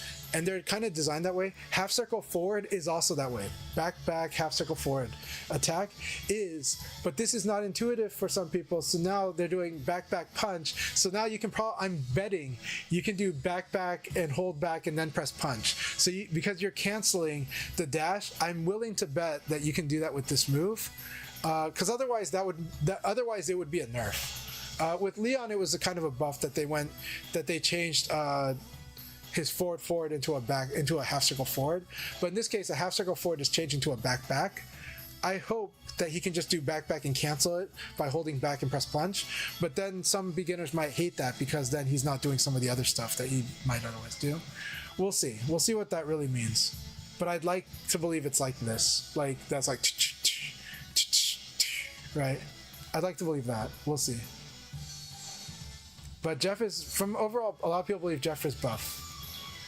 So vertical uppercut PKG, uppercut PP, change recover +9 to +5 +9, and the recovery on counter hit from +9. So now, yeah, Jeffrey is setting up Nitaku. He's not reverse Nitakuing nearly as much, or not like, I fuzzy guard, I want you to do this, or you fuzzy guard.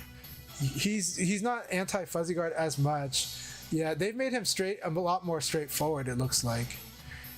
3 PP, change the recovery on hit from +4 to +10 frames against Taka. Okay. By the way they write these is kind of confusing. So, right? This is like, we're looking at absolute values and we have to think about what context they're talking about, right? So we think this means -10 against Taka. We think this means -10, right? So yeah, so definitely that's what it means. So yeah, the way they wrote this, yeah. But it's probably because of the translation from Japanese. Stunner, KP, PKG, change the hitbox type to special high. Okay, what was it before? Someone tell me if it was a mid before it was an EX high. No, we haven't gone to John yet. Yeah, Volcano is very happy for sure. Adam should be happy too. Body Crush, change the hitbox type to special high. I like that with Body Crush.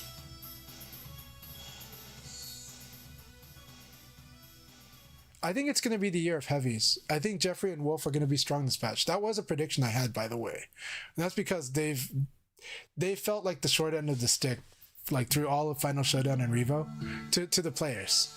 You fight Vegito, I don't know if you feel that way, but maybe Vegito feels that way because he plays Wolf. But that said, I think that.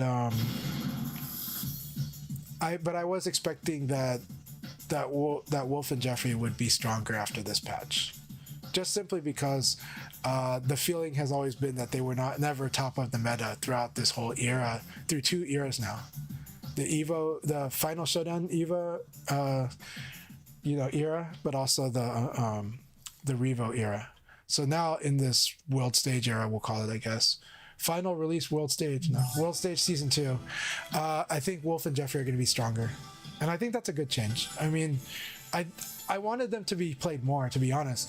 The thing I like about the Final Showdown design for the heavies is they're technical, but I do feel like it didn't feel like ECD was intentionally designed to mess with them, right? So now they're getting their time back. Okay, knee push, 4K, shorten the total recovery by 4. This is a good change. Change the recovery on guard from -8 to -6. Yeah, this is a buff to that move. This is a very fast knee. Body Crush, we talked about that. Head attack, the headbutt, extended hitbox active time by 1 frame. Improving usability in mid-air combos. I like that. I think it's good if it's better for combos, it should be. There's more combo expression. I do want more combo expression. Well, I think VF has lots of it.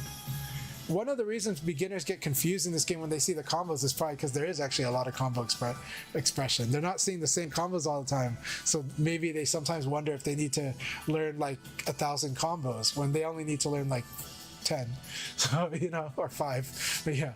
Sunlit body upper. Okay, change the damage from 20 to 18. This is quite a change. We've talked about this today a lot, right? We're talking about things that trade with standard stuff. They're making a clear line of what's 20, what's 25, and what's not.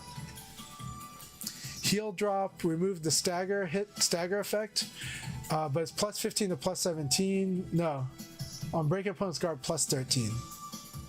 Recovery on counter hit from plus. Okay. Kenka kick 6/6 KOC, change the hit effect.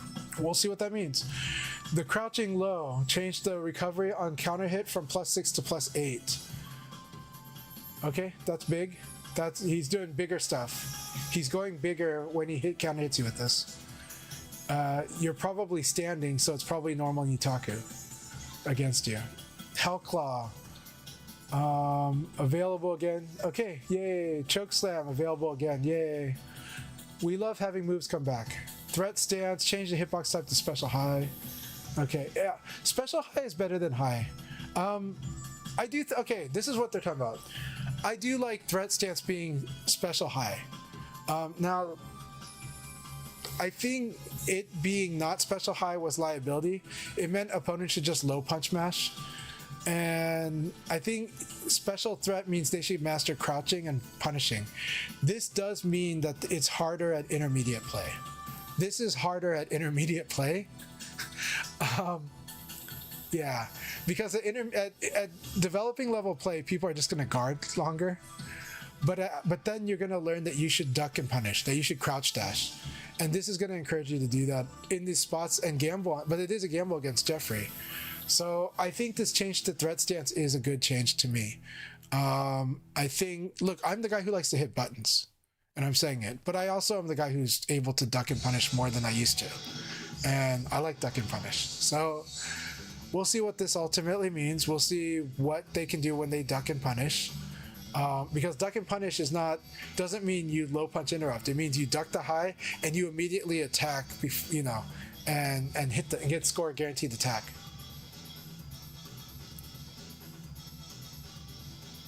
Yeah.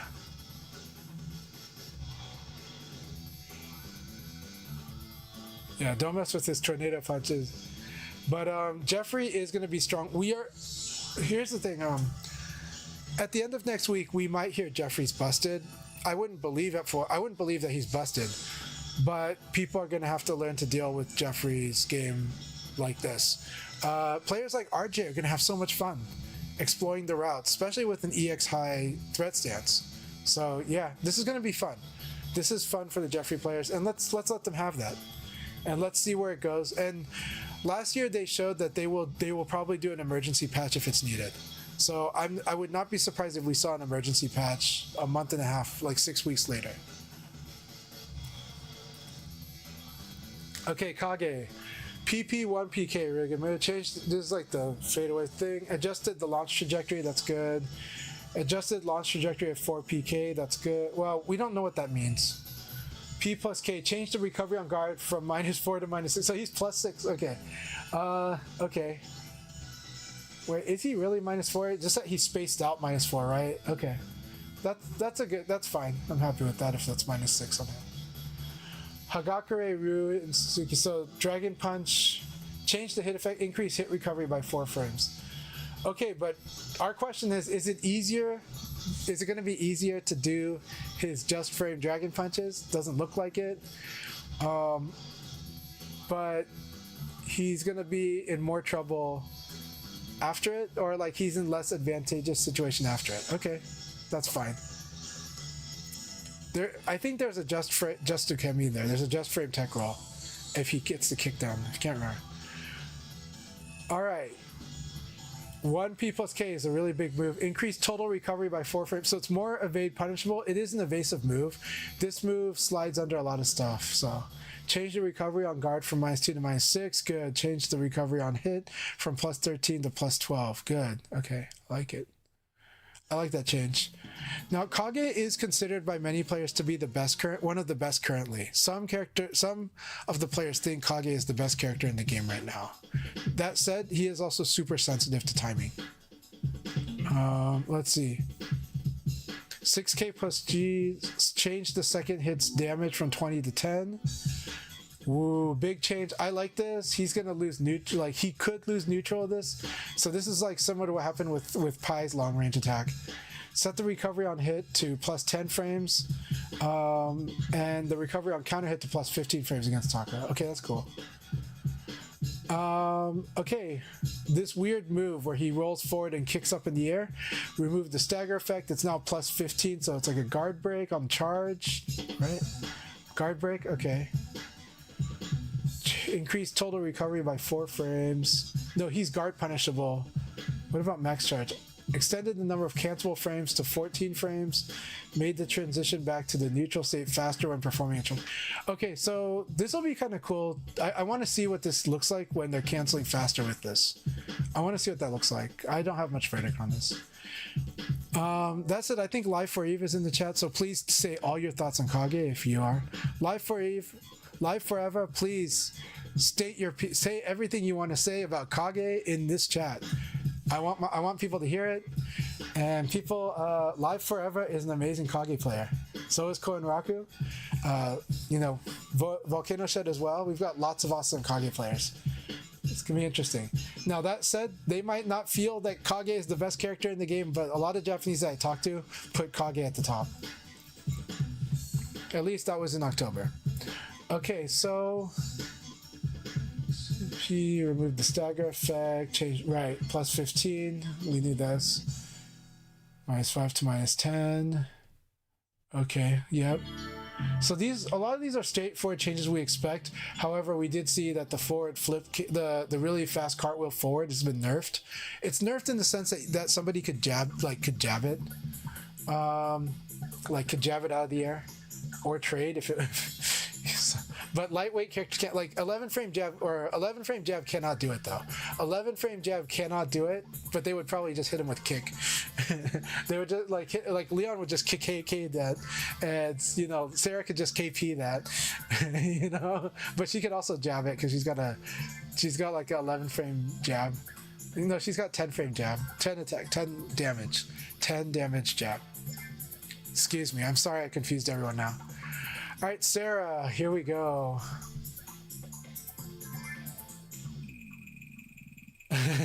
Prodigy says this game doesn't want you. This game wants you to have lots of fun. But balance changes are the way it is. Punch toe kick, P4K. Remove the stagger effect, course, but it's +5, +6. Now it's +6. That's good. So she pushes Nitaku. This is actually pretty good. This move is good against people that like to duck. It's really good against people that like to duck. So I think this is good. This is better. They like to duck, now they can't fuzzy guard. I think this is cool. And adjust the effect on crouching hit, yeah. Serpent's Claw, 4PK, 4K, change the hit effect. We'll see what that means. The move is fine, but Tail Sweep, 4PK, K plus G. Extended hit recovery by 2 frames, more punishable by whiff, more whiff punishable. Quick Knee and Toe Kick, 6KK, change the hit effect to create more distance. This is actually cool. Okay, so but this is the thing. This change is interesting. Now I gotta look at the rest of these changes. One of Sarah's weaknesses is playing this mid-range game. She has to commit when she wants to hit long range, and a lot of her attacks suffer from people playing mid-range games against her. So this is pushing her to be more in mid-range after 6KK. Even though it's +2 frames, but pushing them further out, I don't know. I got to see the rest of Sarah to understand, because right now, my impression, I am happy fighting mid-range against Sarah. I am very happy fighting mid-range against her. This, to me, I have to look at the rest of the changes. That said, evade cancel changes can also affect this whole thing too, because the game might be more linear now. And if the game is more linear, we will see. But even if the game is more linear, I feel Sarah, well, backdash evade was the thing that was really messing with Sarah and Vanessa and Kage and any character that's got a short range issue, like on their fast attacks. So we'll see what this all means. But now the evade cancel has changed. Hide, sidekick, deflect. Okay. Okay, this is a fun move. 6P plus KPK. Adjusted so that performing a cancel now triggers a recovery counter. Okay. Change the recovery on hit from +4 to +10 on Serpent Smash Cannon against Taka. Okay, that's fine. Valkyrie Strike, PPK. Adjusted the move so that it induces a side crumple on side hit. Can you hit people? What is the mix-up here? Okay, it does have mix-up though. This is gonna be very interesting. Oh no, this is a interesting. Well, we'll see. We'll see how this plays out. We'll see how this plays out. +7 on where it would have staggered. Made the second hit consecutive when hitting a crouching opponent. Okay, I like this. I think this is good. This move is the obnoxious. She flies forward and knees you in the air, and it's like, it's, you know, it's an interesting move, and it does set up some pressure. So these are interesting changes, but I need to see them. I need to play with them. Flamingo PK removed the stagger effect, but it's now +6. Okay, that's fine. And effect on crouching hit, that's fine. Backer shift combination from Flamingo KKKK changed the damage from 18 to 20. Okay, this actually has, okay, no, this has interesting implications. Someone tell me what 19 damage attack or whatever, or 18 damage attack is making them worried, or maybe delay 1 frame, 17 frame attack. Crush low Flamingo 2K. Extended total recovery by 3 frames, more punishable on whiff and evade. Though it does have a follow-up thing. Backer shift combo from Flamingo K plus GK. Change recovery on hit from +4 to +10 frames against Taka. That's good. These are good. These sounds like buffs against Taka. I think Taka hated fighting Sarah, but we'll see what the Taka changes are. Okay, let's read what Live Forever said, because we went to Kage, and Godel has also spoken. So Godel says Kage's nerfed hard. Hope you guys are happy now. Well, Japan's happy. I didn't, you know, America wasn't crying for the Kage nerfs, but Japan was saying Kage's the best, or Shun is the best. Those were the two I kept hearing. He'll be fine. Let's see. I do think he's skill rewarding and and strong, but yeah. But he was super strong. That said, I love fighting Life Forever. I like fighting you whether you were buffed or not buffed. So, you know I respect the skill, my friend. So, but I also love the Kage battle in general. You guys have been watching me play it for years.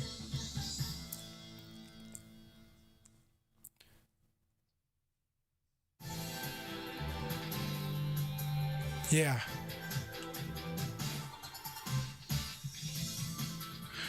Hypergraph says, did Sarah need more against Taka? I have to agree. I don't know if she needed more. I have to see what the concept of Taka is in this new post-patch game, because I have a feeling Taka is a very different character. But yeah, it's just no, I agree. Like currently Sarah is ridiculously strong against Taka, so giving her more is just like, what, like the complaints that people had about Sarah. I think Sarah didn't like fighting against heavyweight characters. Now, the complaints I had, I didn't have a complaint, but I feel that Sarah gets to fight very safe and is very obnoxious because of it. But I don't think she's broken, right? But I also felt that she was strong in the Taka matchup, so I don't know why she got buffed in that. That's confusing, unless there's something big changing about Taka somehow. Jackie, PPP, adjusted the move so second hit no longer results in a true block streak. Okay, so they're not jailed, okay. Guards it from the side. So, okay, so they made it so this thing will not lock on the side. Okay, still strong move. This move is still this move punishes beginners, because if you try to low punch this, you're dead. So, Rib Cush, PP6 PPP. Remove stagger effect, it's now +4. That's fair. I'm happy about that. Jackie might not be happy about it, but I'm fine. Punch sidekick, remove the stagger effect, but it's +6. +6 is fair, it's what we expected. +4 was not what we expected. +6 is what we expected. 6 PPP, remove the stagger effect, it's +4, okay. Smash back knuckle, 6 PPP plus K, fully charged. +12. Okay, he just boom, PK. Alright. Slant back knuckle. Change the recovery on hit from -2 to -4. I think that's good. I'd like it to be more, but I think that's good. Oh wait, on hit. Yeah. Hey, thank you very much.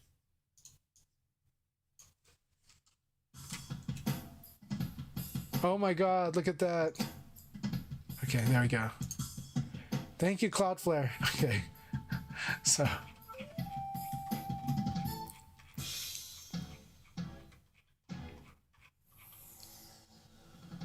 All right, Jackie again.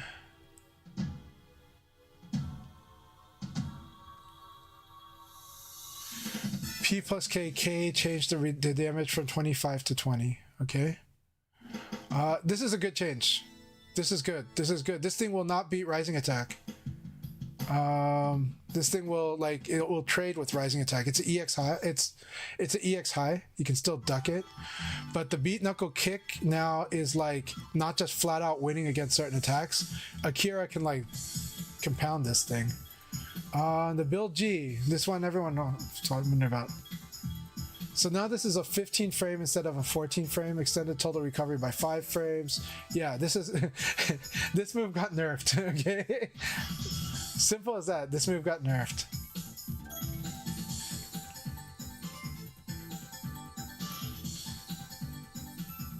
It still has same side turn advantage though.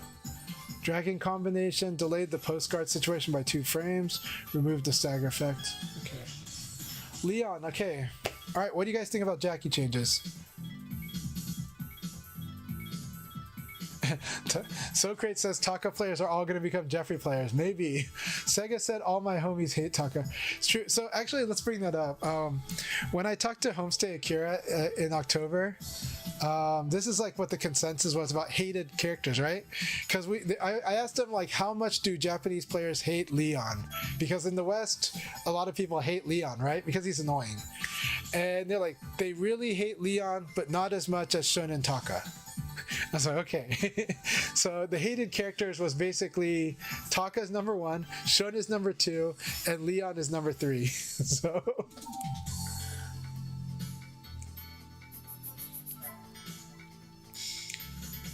all right, Firebird's crashing out now. Kind of hope I'm wrong, but oof. Firebird, we'll see what happens. But I think overall it's fine, but we'll see. But I do miss Stagger. I love Stagger. I can't wait to see what Tricky's impressions are. All right, so let's go with Leon. So Elbow. So this is a big one. Elbow has been streamlined, and so right now Leon on crouch hit gets Nitaku, but on counter hit you can fuzzy guard. If he does elbow mix up, you could fuzzy guard that. Now of course he would hit you with elbow punch, but he would be wanting to seriously commit to that. So now when he gets counter hit on elbow, it's like your normal, he gets the Nitaku. That's a big change. It's a big change for Leon. Because at high level play, you realize attacking into Leon, if he did elbow, you could fuzzy guard. That's a big difference, right? But now you can no longer do that after this patch. But crouch hit is where he had Nitaku. So his 4P. Change the hit to make it in your this just means like it might be more of a vacuum punch like it was in before Final Showdown. So before Final Showdown, this thing really sucked in the opponent and it had interesting combos. So this move might have more interesting combos too. We'll see. But it sounds like they're giving more combo options with this move, or this move, 4P and 4PP, might be making up for the loss of combos in the new combo system. So I want to remind everybody, they're changing combos in some way. We don't know how this plays out. I would not be surprised if the lightweight characters have smaller combos in this game. I would not be surprised if this game has smaller combos in general, aside from the wall. In which case, this feels like Virtua Fighter 5R, I think. Right? Virtua Fighter 5R, insane combos at the wall, and then good combos against back turn, that's different. But generally speaking, the combos were more like bound combos or okay combos for lightweight characters, you know, and then it was like the heavier characters that had bigger combos. And so we might see a redistribution of weight damage. We'll see. It might be bringing it back to what it was before Final Showdown. Remember, Final Showdown flattened the curve. Final Showdown made every character do high damage. And I love that. That's what I like in this game for this design. I don't know if that's what's going to happen here. My feeling is it's possible, and that's why I'm talking about it. And I don't think many people are going to talk about it. They're going to assume it's the same combos we're used to. And it might be. But all these changes keep telling me different combos. And sometimes when you see something saying like make it easier to incorporate mid-air combos, that might be compensation for something else happening. We'll see what the effect is when the scale, when the scale drops or if it lowers. I definitely don't want Tekken 4 combos where they do no damage but they're still floating forever on the wall. I don't want that, right? But we'll see what happens with the new scaling model on combos. But I wouldn't be surprised if lightweights take that. But then again, I don't see so much technical changes on their game plan, so the damage should be similar. Like the damage should be at least on parity somewhere. We'll see what happens. Okay, Leon's 4-3P. This is the foot crumple. Recovery on hit from +4 to +10 against Taka, and progression is now 2 frames faster. Okay, yeah, it's just a Taka change. Sabaki changed the recovery on guard from -10 to -8, but also this thing no longer. A lot of people did request this. I love that this thing was crumpling on normal hit, but I understand the people that want that off, so it no longer crumples on normal hit or probably or on recovery. You have to Sabaki to crumple. I'm fine because people have seen me successfully crumple with this, but you will see me get knocked out of like doing this against throw. No, not really. I'll still hit throw, but they'll fall down. Throw will just get knocked down like normal, which is fine. So this is interesting. This is fine. This is similar to what it was before. This is similar to what it was before Revo. This is Final Showdown, quarter circle back punch. 3PP is now +10 frames against Taka Arashi on hit. So I can do this, but he'll be crouched, I think. So crouch +10 just means a mix-up game, I think. 2K changed the hit effect to make it easier to incorporate into mid-air combos. So this is what makes me wonder, what the hell does this mean? This is his crouching kick. What does this mean that it's easier to incorporate in mid-air combos? Let's see what that means. What in the world is that? We will see what that means. 6-6P plus KP removed the stagger effect. Yeah. I like the stagger effect, but I'm sad for it going because I like delaying this move. So now this is just delay into like just apply mix up and they'll just do whatever. But I love the delay game with this move. It's a really fun move. It's a high mid string, which makes it really effective at that. But now I don't know what I'm going to do after. I didn't say what it's going to be. Okay, so they removed the stat. Of course, it's now a guard break. Again, charge attacks have become guard breaks. So now Leon's max charge is now +13. That's KK.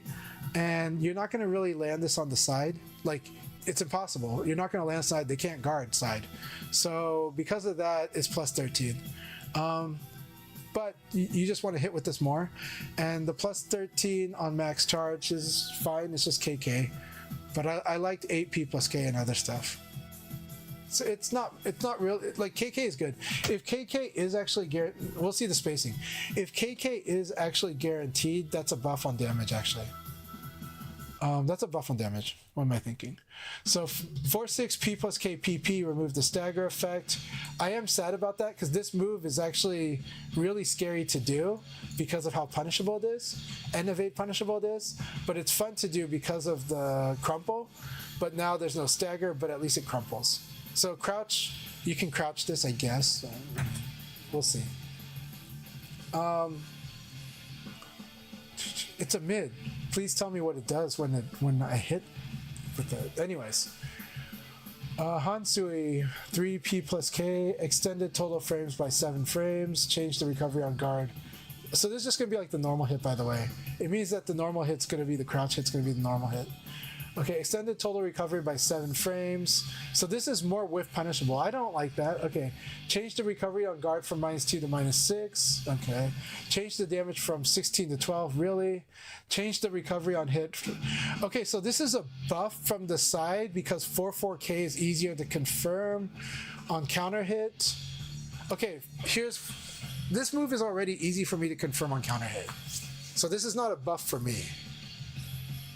This is already easy for me to 4-4K from the side in general, but you had the full extent. This makes it easier. If you hit this move on the side,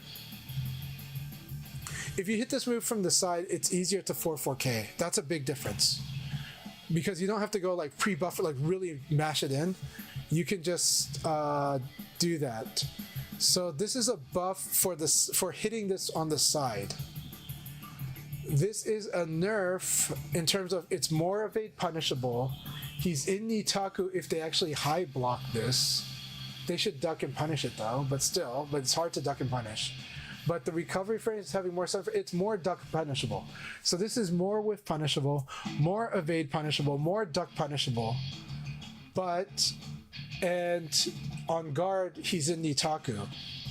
Those are nerfs against defense. Where it's buffed is that it's easier to do the combo that you already actually have when you hit on the side with this move. So overall, to me, that's a nerf, but with an execution barrier, with a skill barrier lowered, and that's a nerf. You know, this move has been nerfed. This is Leon's eye poke. Leon's eye poke has been nerfed. Dramatically so, not really, but it's more punishable than before. It's evade punishable. It is duck and punishable. There have been many times where I've out hit people because it was -2 and they thought it was greater than -2. So the games I play with the eye poke are going to be less effective. So Leon so far has getting a nerf with other changes being eh. Okay. Toroso Fo is his forward moving stance. Okay, actually first let's do the step. So this is diagonal step into punch. This is diagonal step into elbow. Of course it won't stagger anymore, but it is +8 on crouching hit. So on crouching hit, he's going to do Nitaku. That's what we expect, but I do like that's a big one. I do like that he gets big Nitaku, not small Nitaku. That's good. It means I can use 20 frames attacks, possibly, if I think they're going to mash. Okay, Toroso Fo punch. This is the mid punch. From the stance, this is the mid punch that like if he crouch hits you, it will stagger you. If he counter hits you, it crumples you. And then if he normal hits you, it's just a small advantage. So now on hit goes from -3 to +1. So now he can get into the +1 game if he hits you on normally. The stagger effect is now +13. So if you crouch and he does this, he gets KK. He is crouching, but KK is fine to do there. He could do uppercut, but that's only a +1 in small damage. So he's gonna probably no +13. So at +13, he's really doing KK. He could do PK, KK or PK or 4/6 PKP. He can do those things. He can do 2P, and then he can play guess off that. So not much. He's incentivized to do KK. Okay, yeah, so we're going to go back on. So 23 Rad says, could you explain dash cancel? Okay, I think they miswrote this. I think that the writing was a bit like, you have dev, writing notes, communication team, taking those notes, translating it for what they're saying. And also the Japanese way of saying things, and then the translation of the Japanese way of saying things. I am very much of the belief that they have nerfed evade canceling. Right now in the game, when you do a failed evade, not a successful evade, when you do a failed evade, you can cancel that failed evade 10 frames into the failed evade. You can cancel it with a dash, any type of dash. I believe what they mean is that now it would be from the 13th frame and after that you could cancel the evade, not the failed evade, not the 10th frame.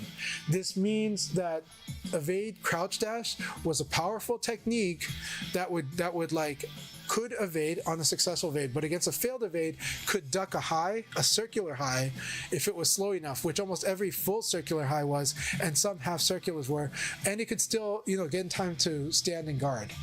And so this was a powerful technique against Wolf. Evade, crouch, dash, standing guard was really powerful against Wolf. At even -5, you could do this. And if Wolf tried to do 3K plus his big drop kick or his screw hook, which attacked opposite sides, you could defend both by evading to what would have evaded the screw hook, which is the faster one, and then crouch, dash, cancel on the standing guard and still block that drop kick.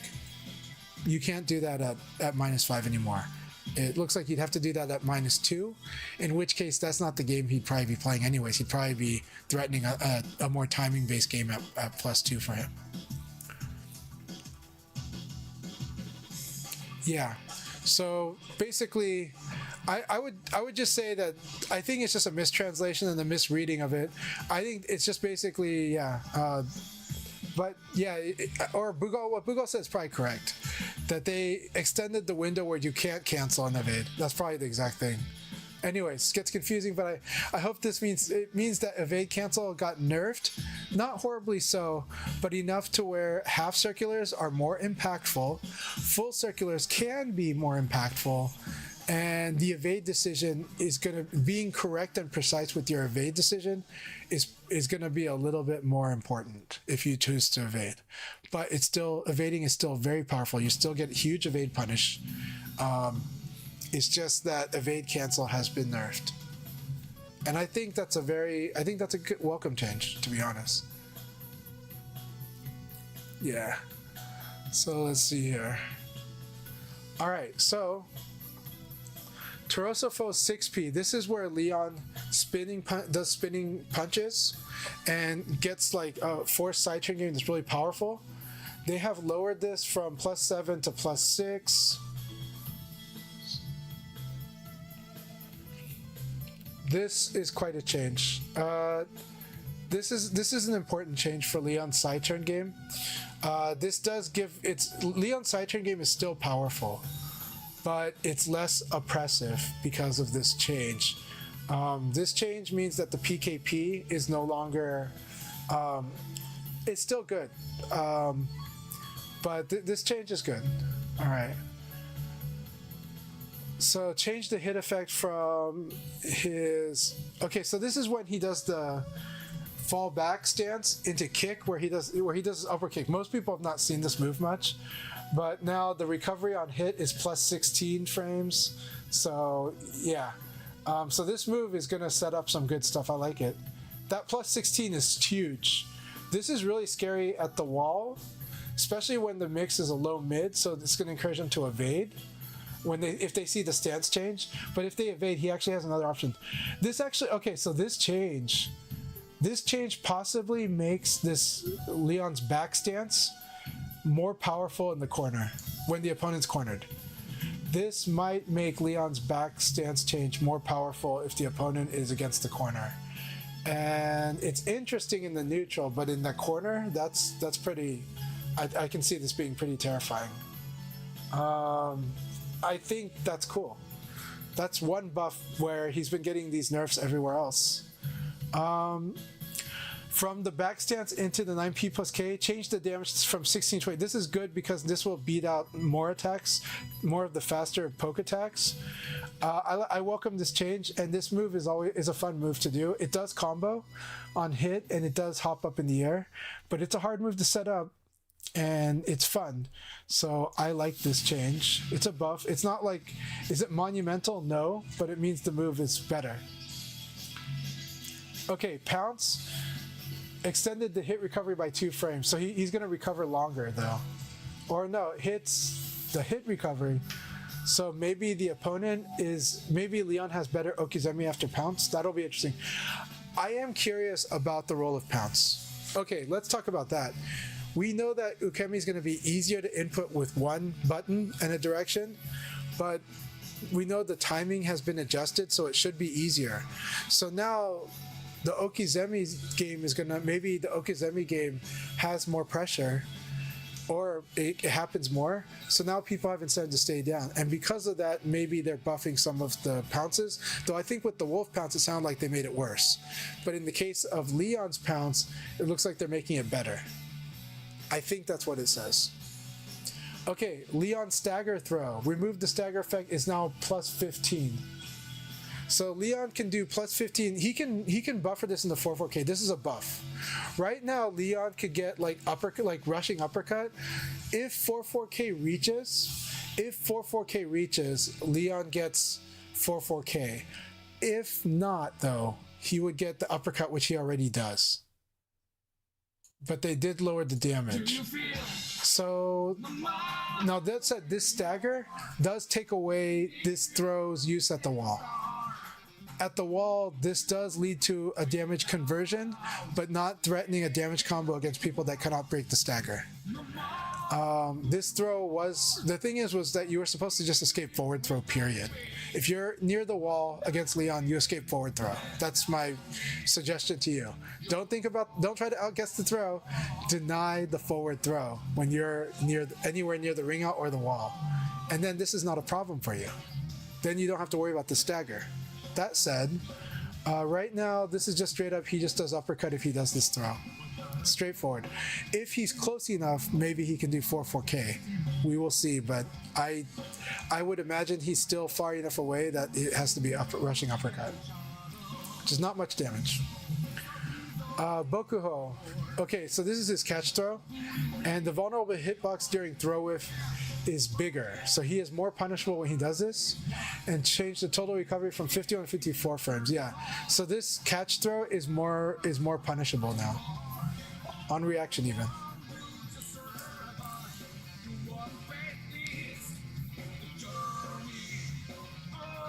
Okay, how's everyone doing right now? Hope you guys are doing good. Really appreciate you all. We'll get through this. So with Shun, this one, everybody expected this change. Everyone expected that Shun's PPPK from the side no longer does consecutive hits. Like, people that, like, I know so many Shun players that just didn't do this because they just didn't like it either. So this was an expected change. Crazy Drunk, I would like to know your thoughts on these changes for Shun. So please go ahead and let everyone know what you think about the Shun changes. PPK change damage from 8 to 9. That's good, more damage. Trades with jab, okay. This affects combo, so this is more of a combo effect, I think, and chip effect. Chip and combo effects. And counter hit, because he can counter hit with these things. 19 to 18 on PPKK. Slowed the time before transitioning to knockdown on guard by 2 frames. Okay, good. That's a nerf. Okay, shorten the delay window from 10. This is good. His ability to delay with this was really strong, actually. And so they've reduced his ability to delay. They are saying they're reducing some of these delay games. Okay, 4-6 PPP, adjusted behavior so that recovery no longer changes based on alcohol level. Okay, this is actually quite a deal, but I'll let the Shun players talk about that. 4KP removed the stagger effect is now +6 frames. Okay, what we expected. That actually is probably a nerf for him, but it's fine. Koshu Katai, the low kick changed the damage from 8 to 9, does more damage. That's good. So this is the funny thing. Now I think if a fast character and him hit at the same time on this, they're gonna hit each other, I think. Okay, 1KK changed damage from 19, so they just redistributed where the damage is. Slowed the time before transitioning to knockdown on guard by 2 frames, shortened delay window from 10 to 5. This is a nerf to this. So this is a nerf to this because he plays a lot of games on being able to delay this decision. 4-6P plus K removed the stagger effect, is now +7. This move is so strong anyways. It's still strong, but at least here it's recovery counter hit is +7. Okay, good. This is a nerf though. Geki's Ascend. Okay, remove the stagger effect, change guard when fully charged. Critical, so it does critical collapse. Guard break is +12. Good. Change the attack startup from 50 to 50 slower. 6 to 4 frames. This is quite a change. Quite a change. Overall, it seems weaker. 8K plus G expanded the hitbox during attack. Let's see. Okay. 8K plus G expanded the hitbox during attacks. This is more consistent. Making it harder to evade high attacks. Oh, no. So this move will not beat high attacks as much. They nerfed this move. They nerfed this as far as being a high crush goes. Low kick changed the damage from 18 to 20. They buffed low kick. No, but this is on Zanbantetsu low kick. That's a different move. Sorry. Would have been insane if they buffed the low kick. Okay, his drink from Zanbantetsu is lower. Okay. From Ocean Punch, the lying down casual stance. Remove the stagger effect on crouching hit. Okay, we knew this. KP2KK. Change the dash from 1918. Alright. They are the tweaks that they made to Shun is they've tuned him. It's more in the nerf direction, but they're tuning him. He's still gonna be strong. But they're not nerfing him to the ground. But they are taking away the most notorious thing from him, which is PPPK from the side. Alright, I'm excited to see how this all plays out. Again, more down attack stuff. This time with the actual down attack with 3P. Alright, Aoi. Let's get to Aoi. Okay. Aoi's 4P. Change the recovery on guard from -2 to -5. Alright. 4PK. Remove the stagger effect. It's going to be interesting to see. 4-3P, increase total recovery by 4, so she's more punishable. So there's a combination of this. Right now, what I like about evading this move, 4-3P, I like evading it because you get a normal throw game. You might get side throw now. We'll see, but you might get side throw instead of, so you might want to mix her up because side throw might just be a side throw and not a normal throw when you evade it. I like evading 4-3P and doing a full throw mix up, doing half circle forward throw, half circle back throw. But that to me was the weakness of 4-3P. This is doing a couple things. One, when 4-3P is blocked, she's going to be in Nitaku. But she's good at reverse Nitaku, to be honest. But she's going to have to not fuzzy guard here. Two, the side situation is more mix-up, so I actually see this as a buff to 4-3. I think that this is honestly like a buff to me, but not everybody was evade throwing Aoi. Not many people knew that that's kind of a strong thing to do against her when you evade 4-3P.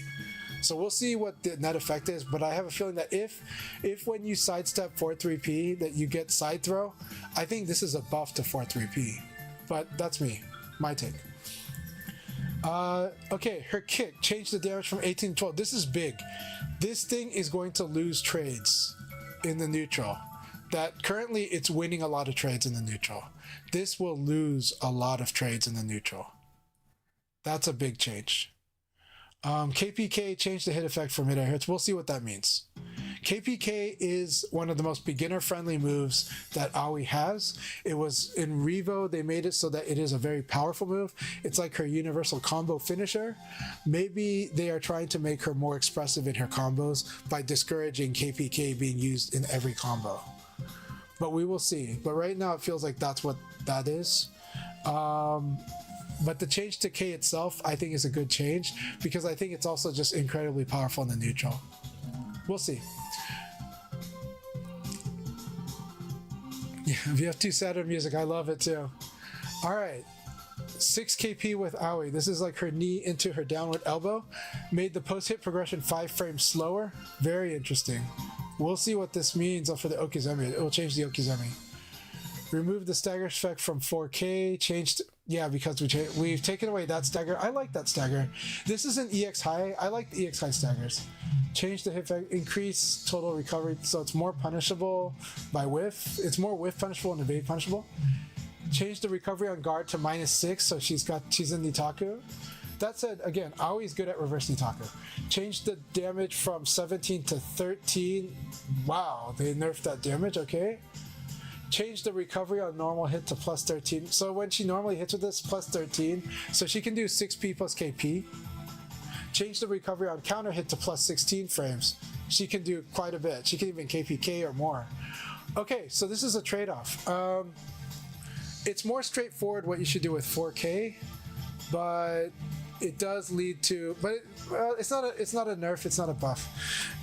Before it was. This is a buff. This is more concrete what she should do instead of what she could do against someone that can't break stagger as well versus someone she could do that can break stagger. this overall makes it more concrete of what the Aoi player is going to do when she hits with this. So yeah.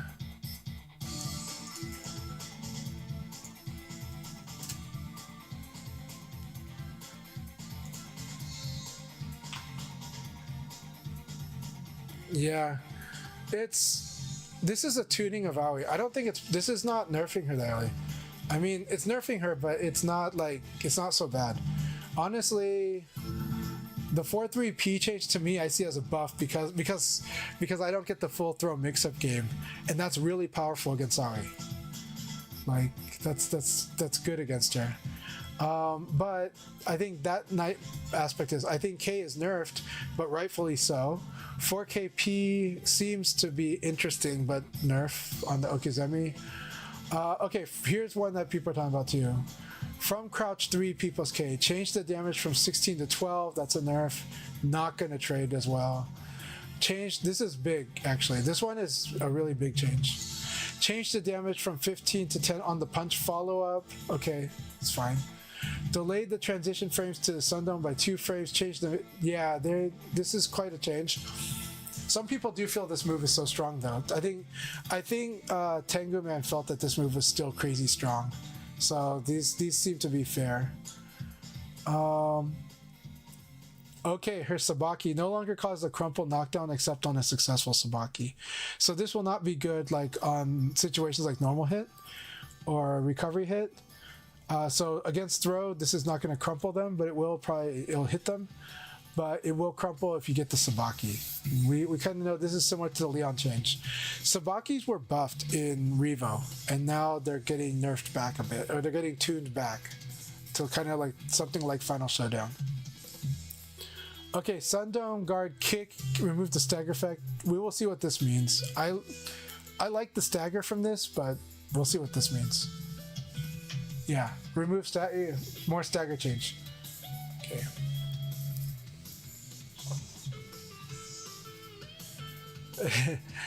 Firebird, I know that because you started with Revo, it feels like she got shot. I will just say you probably didn't want to do. You probably would have had a hard time with Final Showdown Aoi though, but I get it. A lot of how you play has definitely been affected by this for sure, and a lot of how people that learn Aoi with Revo is affected. I don't think it's dramatically affected, but I think it's affected enough to where they have to make adjustments, but I don't think they have to throw away the moves. I don't think her move list is, I don't think her Revo move list is being thrown away at all, but I do think it's tuned. Yeah. Nala, what do you think though, honestly? I could be delusional too. Lei Fei, I am not good at talking about Lei Fei changes, but this one is, I am gonna say watch numbers of stream for the Lei Fei changes because I am not good at. Main thing is that they're using the names and I just look at them by the command. So if I saw the command, I would know which stance this was. But I don't think of these moves by their names. I'm sorry. I know some people in the Discord like to only refer by the names, and then I just don't read those posts. But, yeah.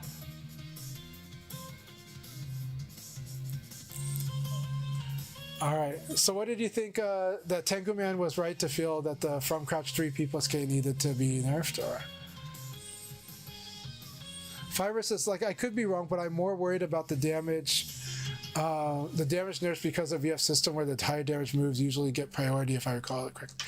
Yeah. So the trade, that's the thing. So right now the trading aspect is different. That's why I said K is definitely nerfed because that, the damage changes to where they're gonna lose trades is the priority changes are quite a change. Limey, Limey, please advertise your stream right now. Tell us all you're gonna have a stream, right? You didn't do it yet? Did you do it already? If you did already, advertise your video. Let my viewers know. Limey Porcupine is definitely also amazing person to talk to. Smooth, wonderful voice and delivery to explain to you, along with Socrates, Lei Fei's changes, what it means to Lei Fei, what he's expecting, what he thinks. Now again, I think you got to look at the combo changes and understand combos have changed things. Sidestep game is a buff for Lei Fei in my opinion, even though it's not as much. But ECD was a menace. It encouraged people to evade more recklessly, and they might have incidentally evaded Lei Fei more than they would. Lei Fei's got good half circulars. He just doesn't like being evaded. So yeah. Yeah, right now Limey's eating dinner, but please do, you guys see Limey Porcupine in the chat, please follow them, and when they do stream VF this week, please watch it. They're gonna have an amazing stream, I know it. Limey is a good communicator, and Limey knows his stuff, and he's a good competitor too. So along with VF Numbers, Limey Porcupine, Socrates, we have 3 guys that communicate really well, detail oriented, and they got their Lei Fei game on. All right. So of course we see a lot of stagger effects, launch trajectory. I cannot comment on the Lei Fei changes. I really can't, and I apologize. But LD Wells, Limey Porcupine, VF Numbers, those streams will be got you covered. I'm looking forward to seeing what they say. I think LD Wells will probably have more wild takes, but maybe not. But he plays a very detailed game. Limey Porcupine has got like history of VF, so he's going to give you the history of VF takes. Numbers has always got a very interesting take from his deep dives. So yeah. Yeah, actually, so here's the thing. The change to 5K, a lot of people have said this change to 5K is a big deal, and a lot of people have requested a change to Lei Fei 5K because they feel that Lei Fei 5K is a beginner unfriendly move that causes people to lose. In the arcades, I thought it was a beautiful move because it had this expressive nature to it, and that was exciting in the arcades. But in the home context, when people play this move at home, they get killed like doing it because they don't know where to do it, and it's the default button. So I've seen the argument for a lot of people saying that that's not the full reason. There's huge reasons for this change, and I cannot get into those. What I can say is that on the accessibility front, a lot of people have told me they don't like that the beginner button that is kick ends up being the thing that beginners should not hit because it'll just kill them in combat for hitting, you know? And I think that's a big deal. I think that's a big discussion too. Socrates says, let me comment. Yes, I will. Okay, what has Socrates been saying? Cracks knuckles. This is the 2-punch launcher that went under high attacks. Yeah, the 3-3 PP. Okay, currently, if the second hit of 3-3 PP hits a crouch blocking opponent, it just stands them up. Now it looks like it will launch. I was expecting it to launch. That's cool. Okay. We'll see if it does. We'll see if it does launch on crouch hit. Okay. The change to 5K is the big one, though. Let me comment. 5K is now maybe the best counter hit fishing button in the game. On counter hit, he now has high Shiki PP, guaranteed probably. Okay, good. But he might have PP plus K guaranteed, which would be ridiculous. That way, that's like the boom boom.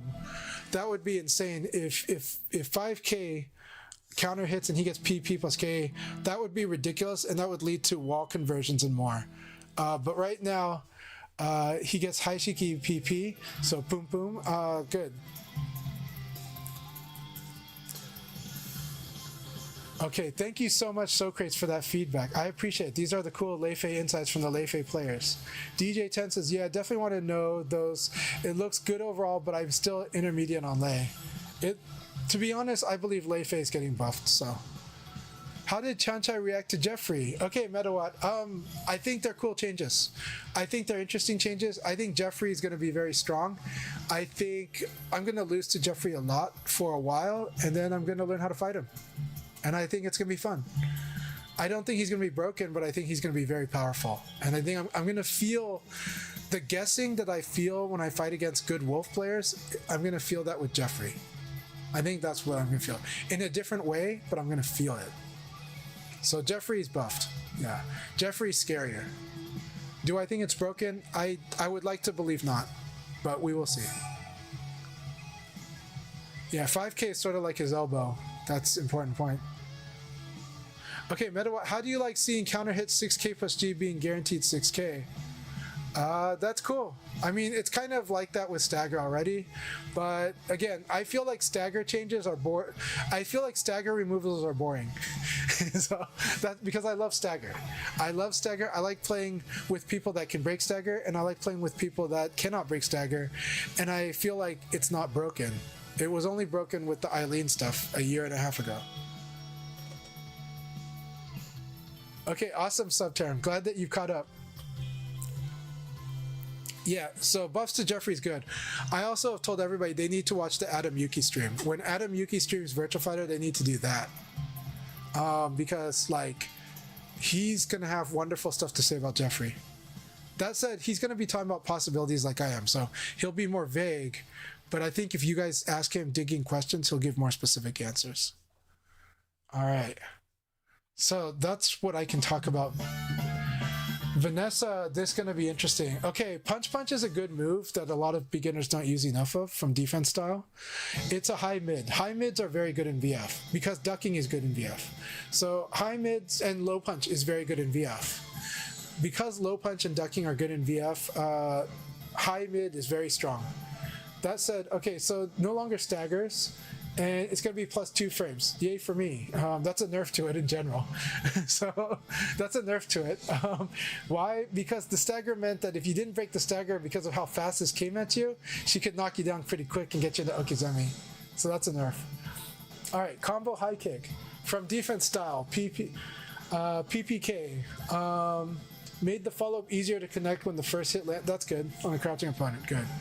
From defense style, while standing punch. Yeah, this is her uppercut. This is popular. Change the type of stagger. So it's still staggers, but they change the type. We got to wait and see. We got to wait and see what the stagger's like here. But I imagine all the staggers are easier because I imagine all of the staggers in this game are easier. And that means that my level is going to break almost every stagger probably.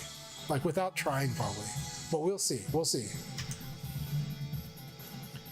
Back knuckle, 6P delayed the post-hit progression by 2 frames, removed the stagger on side hits. Okay, that's an overall nerf, I think.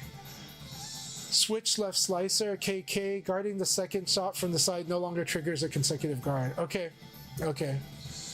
So yeah, this will make it easier to... This is going to make it easier to duck and punish because from the side you're stuck blocking it. So now you can definitely duck and punish. No matter what, you can duck and punish the KK. That is good.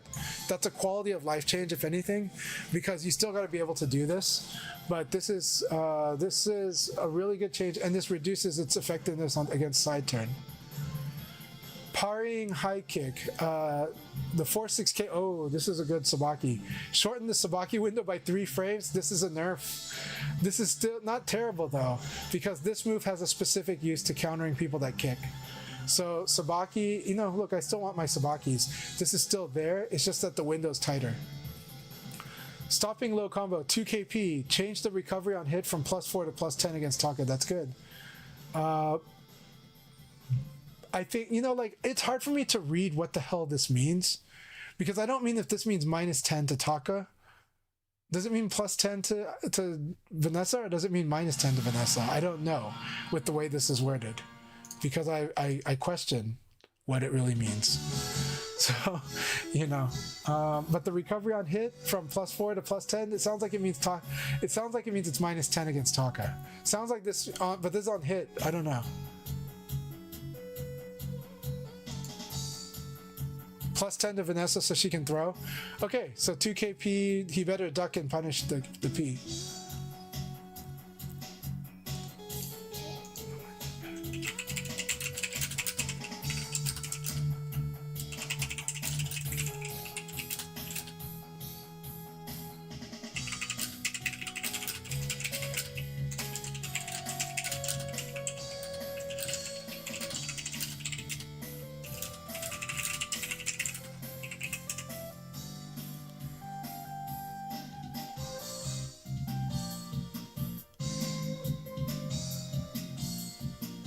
Yeah, everyone's getting thrown mix-ups on Taka. I think this is a fun lesson though. Everybody wants to, like, this is an interesting design for Taka, is everybody should throw Taka. Taka has to learn how to throw skate more. So that's good.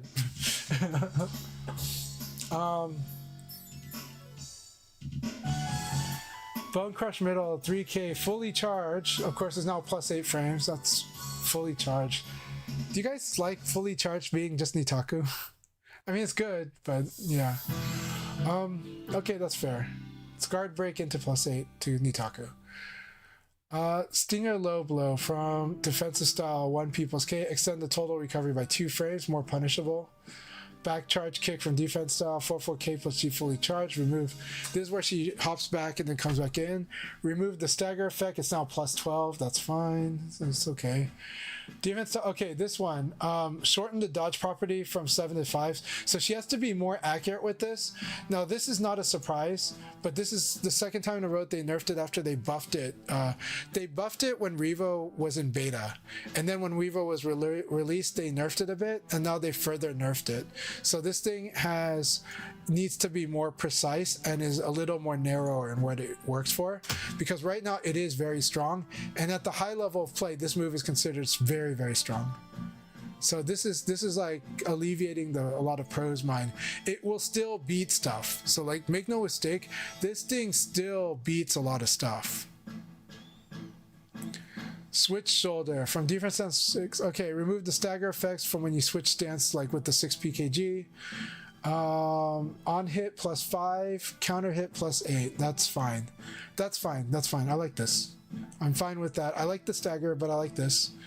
Back knuckle, high switch back blow, defense style 6 PKG. Okay, total recovery by 5. That's good for me. I think that's good. Means it's more punishable. From defense stance 2K PKG. This is like the rolls, so the rolls are in more trouble. 6-6P, remove this on. Okay, so now we're in offense stance. Offense stance 6-6P. Of course, there's no more stagger on side hit. Half circle forward P fully charged. Remove the stagger effect. It's now +15. That's fine. Half circle forward P2. Change the recovery on guard from -1 to +8. Okay. 4/4K+G. Remove the stagger effect. Change the advantage on guard to +12. That's fine to me. Except we do want offense stance to be buffed a little, or at least to be relevant. Let's see if it's relevant. PP, PKG. So I'm gonna tell you, there is a bunch of Vanessa players that really liked Vanessa going up in the air and kicking being like a low crush. That's not coming back, right? I don't think that's coming back, right? Her high knee launcher has not come back. It is still, you gotta win with counter hit or normal hit, but you cannot crush low with it.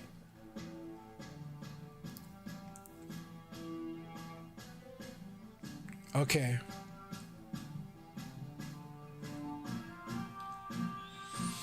Okay, this rolling kick, which I do like, is now +4 and +7 on counter hit. That's okay. Vanessa players do need to play Nitaku more than they do. So American Vanessa players do need to play more Nitaku than they do, so I hope this encourages them to do that. So well, okay, they play reverse Nitaku, but you know, from intruder step, okay, intruder step is interesting changes. Remove the stagger effect, but it's +5 or +7. She's not gonna like that. She's not gonna like that. I mean, it's fine actually, but it's not gonna feel as good as that stagger felt from intruder. I would have kept this. They've kept some staggers. I would have kept the intruder step stagger, even though it's annoying to beginners, but I would have kept it. From intruder step, neutral throw, extended the total recover on throw catch by 2 frames. It's fair.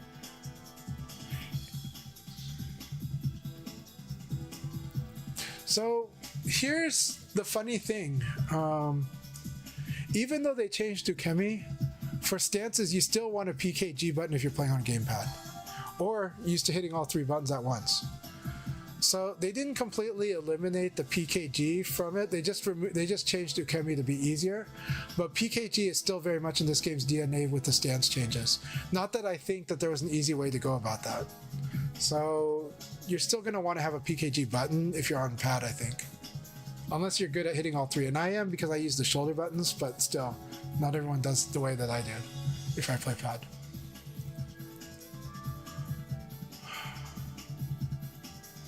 Okay, for some reason I thought Vanessa might get a little bit of a buff. I don't think she got buffed at all. She got tuned.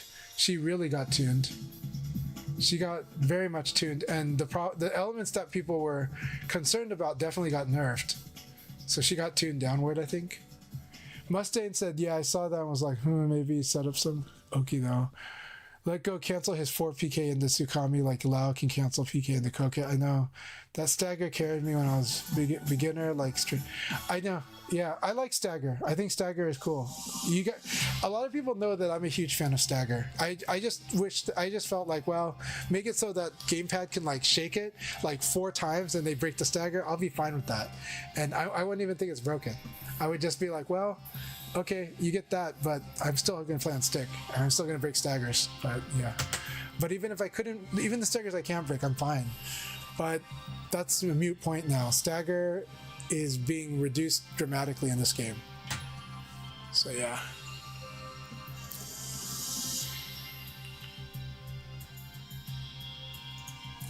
Yeah, Dr. Hugbox says, I feel stagger is just too opaque. And I respect that view. A lot of people do. Like I said, a lot of people see staggers as just mashing. I see it as technique, timing, situational awareness. But again, that's not intuitive. And you gotta, it's not intuitive at all. So start pressing button. How many buttons? A lot, really fast, and that works. But yeah, no, I agree with. But I understand. Yeah. It would be nice. Well, Sonala says, wish that Vanessa would have gained a little weight at least. We will see what happens with the combo changes. The combo system is changing. To me, all of these notes are telling me that the combos are going to look different. And because of that, and the combo scaling is going to be different. And so because of that, I am really curious what's going to happen. And I wonder what happens with Vanessa. Like, put it this way. If combo scaling is dramatic, those long combos against Vanessa no longer do as much damage. But they could ring her out. Right? We'll see. We will see.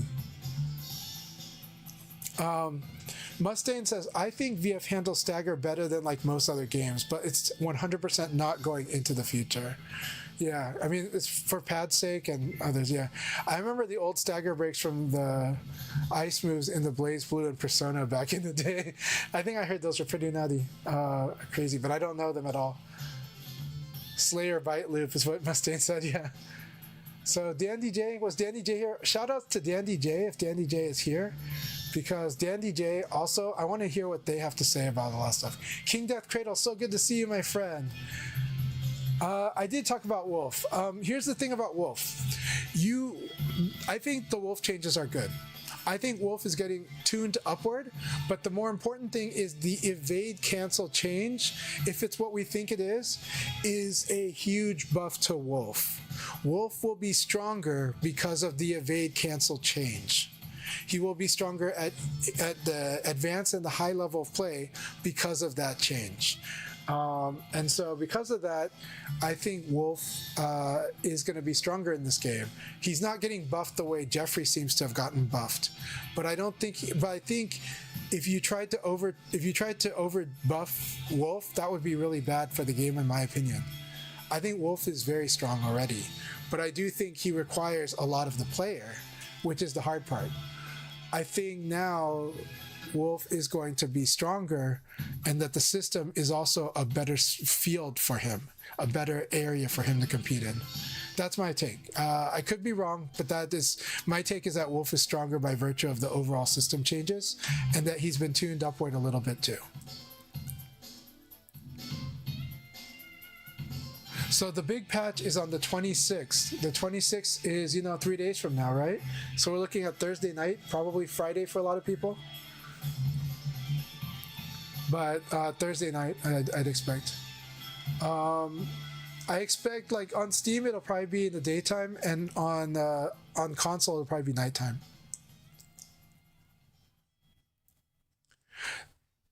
The thing is with Wolf, they made like his stagger like at 8. I know that they're talking about a different topic. They made Wolf stagger 8 so that the +9 wouldn't be too big, too good, too strong for Wolf. But I am glad he still has 9 frame throws from the forward and the back.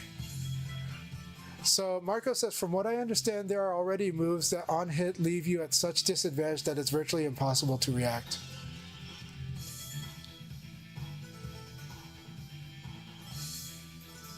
So for my single brain cell, it's easier to focus on avoiding these instead of trying to break a stagger.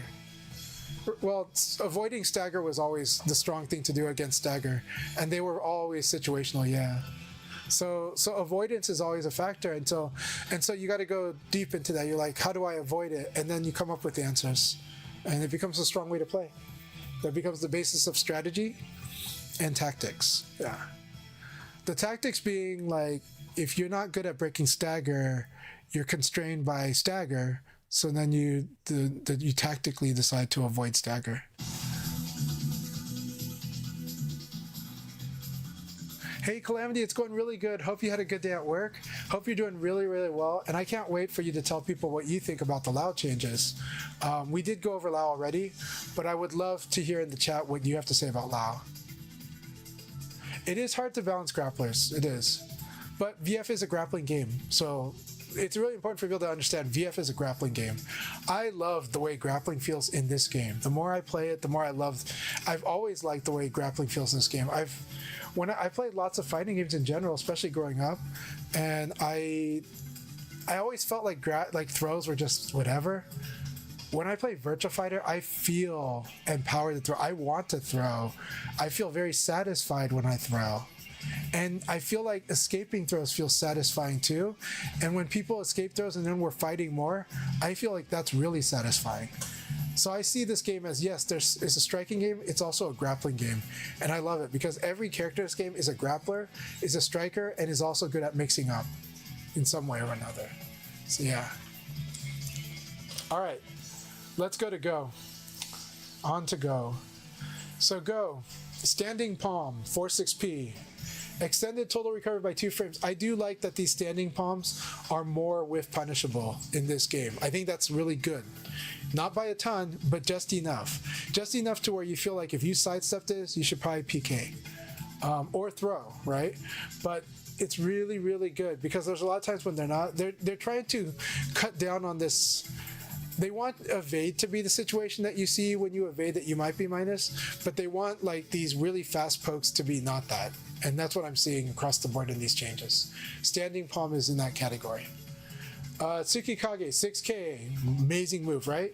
Changed the damage from 18 to 15. This is like the second time that damage has been nerfed. It is down to 15. This is a big change.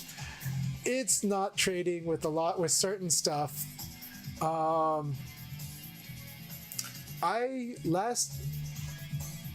Recently I fought against Tengu Man. That video will come out like in a week. But I fought Tengu Man's Go not long ago, and he out-hit me with 6K on some of my launchers. Okay, because I'm Leon, I'm a lightweight, I get it. This changes some of those outcomes. When he specifically 6K'd me and traded a setup where I did a backdash setup and he dashed in and 6K'd. This will change some of that. We'll see. But I think it's going to be interesting.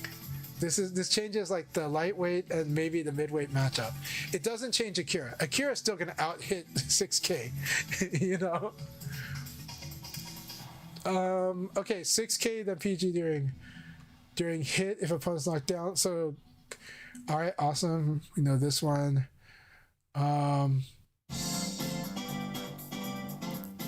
Change the damage from 15 to 12. Okay, sidekick change is a big deal. Retain the stagger. He still has stagger. Okay, that's good. 1K, change the damage from 20 to 15. It's not gonna... 20 is a lot of damage for a low kick that's just kicking your shins. That's a lot of damage to the shins. That hurts. So 15 feels fair.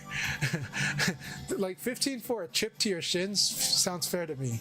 So, you know, he might be minus after that, but it shouldn't be 20 damage. 20 damage is interesting. Yeah.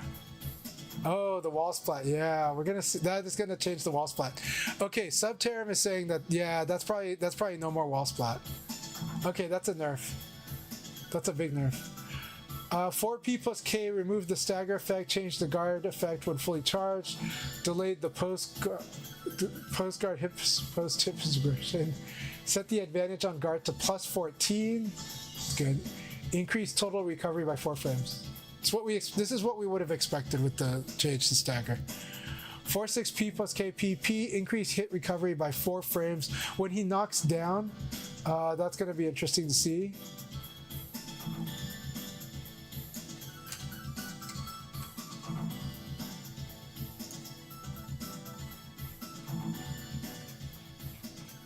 Cloudflare thinks I'm a bot, so because I'm not clicking any links.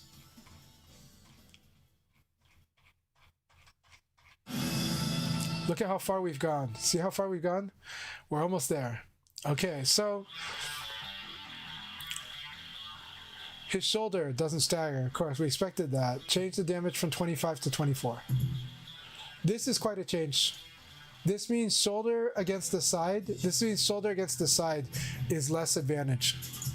On guard, because it doesn't get the +6, it gets a +3 bonus instead of a +6 bonus from the side. Yeah. 9K plus G removed the stagger, but it's now +12. This is fine. A lot of times it's cool to just do PK4 after this anyways. Okay, Brad. Punch into the... So jab in the body straight.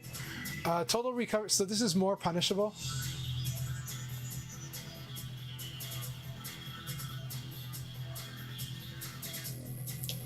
Gliding knee, P6PK made the follow-up easier to connect when the first hit land. This is good for him. There's actually was probably needed. Shovel hook. Shovel hook is a ridiculously good move, but now the recovery, it's more evade punishable, so he might have more incentive to do the follow-ups. Change the recovery on guard from -6 to -8. So okay, you can option select, like after you guard this, you can probably option select it though, so that by option selecting it, you can input like your Nitaku, and it probably won't like do that if he does the follow-up. So I think right now this might be a quality of life change, so that the opponent, if Brad decides to do just a single, I'm guessing that they could possibly buffer a response, and if he did the follow-up, the response might not go through. Don't quote me on that. I'm just having a feeling that might be the case. That might be the case, but that might force him to have to do the low punch one, the down punch follow-ups. I think it's really interesting, but we'll see. That's just speculation. But it is, if you evade it, it's punishable.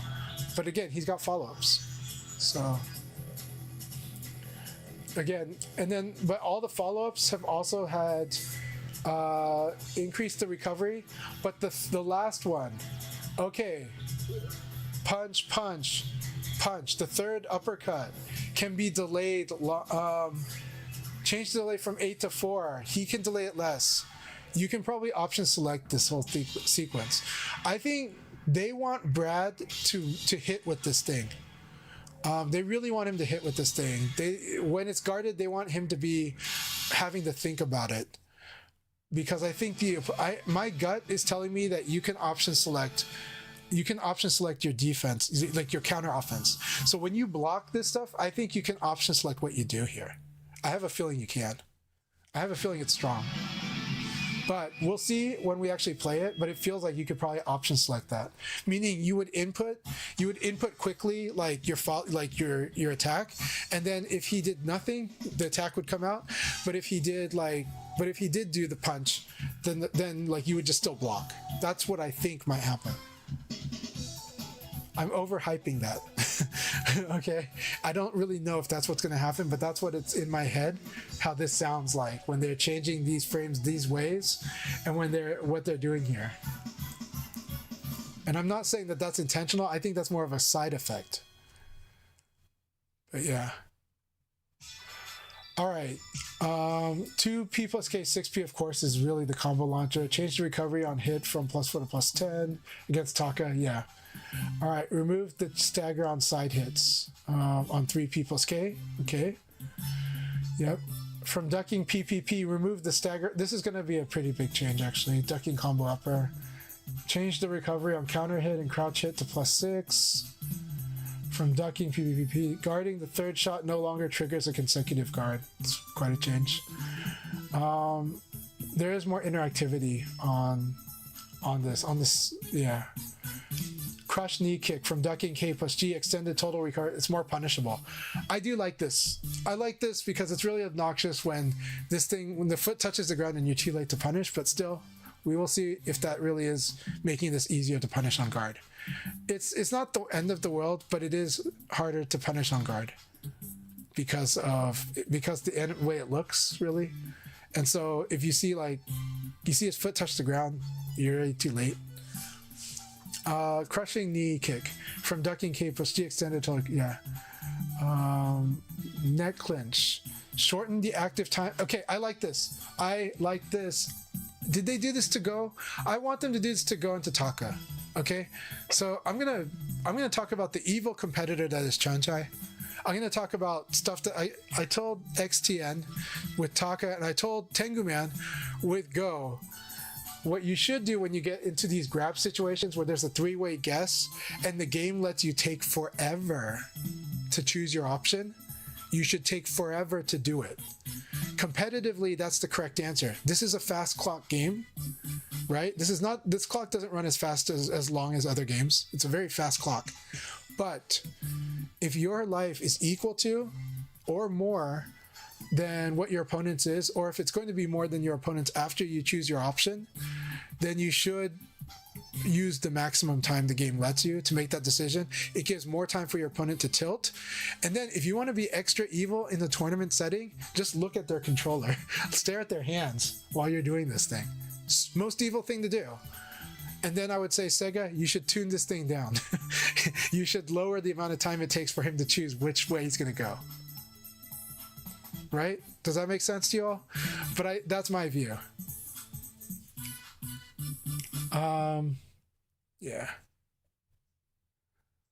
So yeah, neck clinch. So I think neck clinch should have a lower amount of time for doing this too. But this is change recovery time.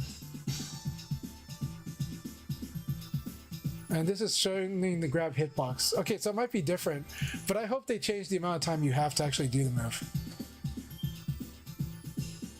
Okay. From slipping P plus K, extended total recovery. He's gonna hurt more from this actually, but yeah, change the recovery from -2 to -6. That's a nerf, quite a nerf. Basically, he's more evade punishable. Period. Yeah. There's more consequences in this game. This game is doing better with punishing. This game is flat out much more with punishing in this game. And less stagger, right?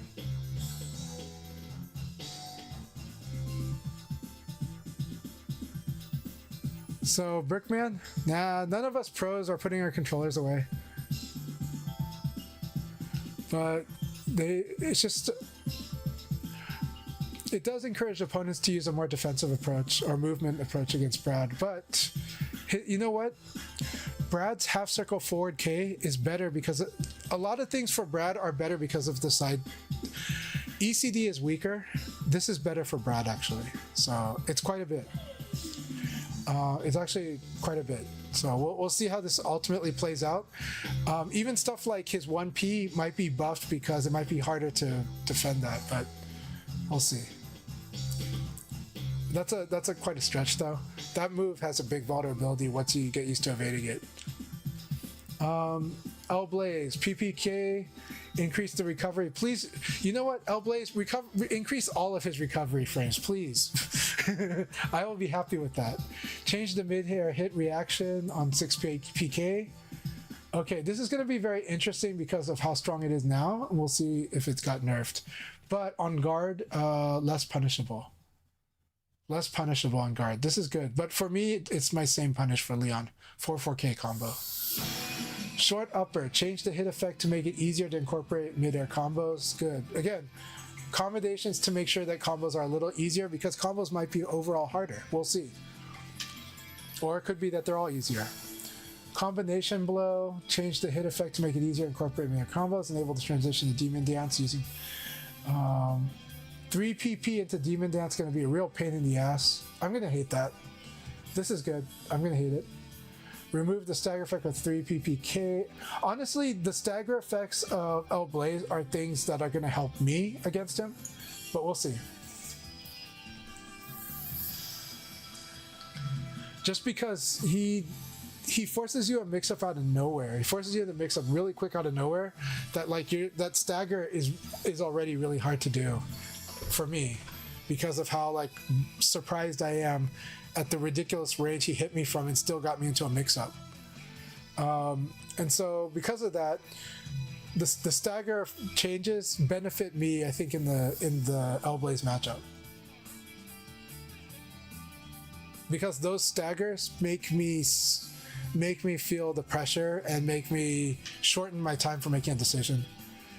Toe kick, 4K, remove the stagger side, of course. Shadow slash 4KP, enabled to transition to Demon Dance using that. That's good.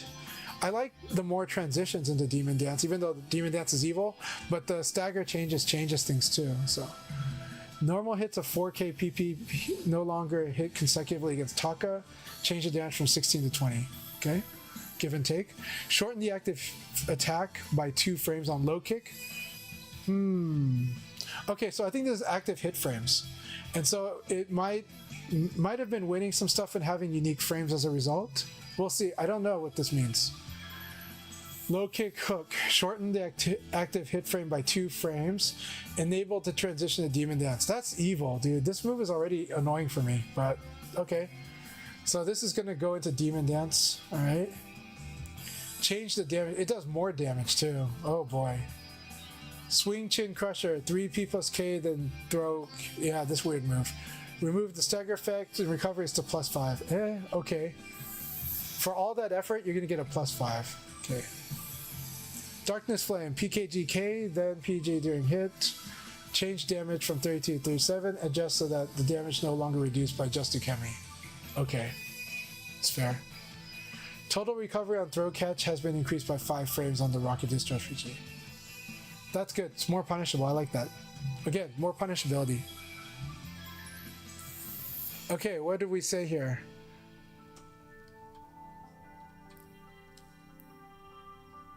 Okay, Calamity says the Lao changes are super awesome. 6 PP and the P plus K change might be too strong though. I think so. I also told people that +1 is an evil situation. It's really fun. It gets into crush territory, but it gets into really crazy backdash territory as well. Like +1, -1 is one of my favorite situations because it's so crazy because you're incentivized to use high punch or low punch, which means crushing is on the table.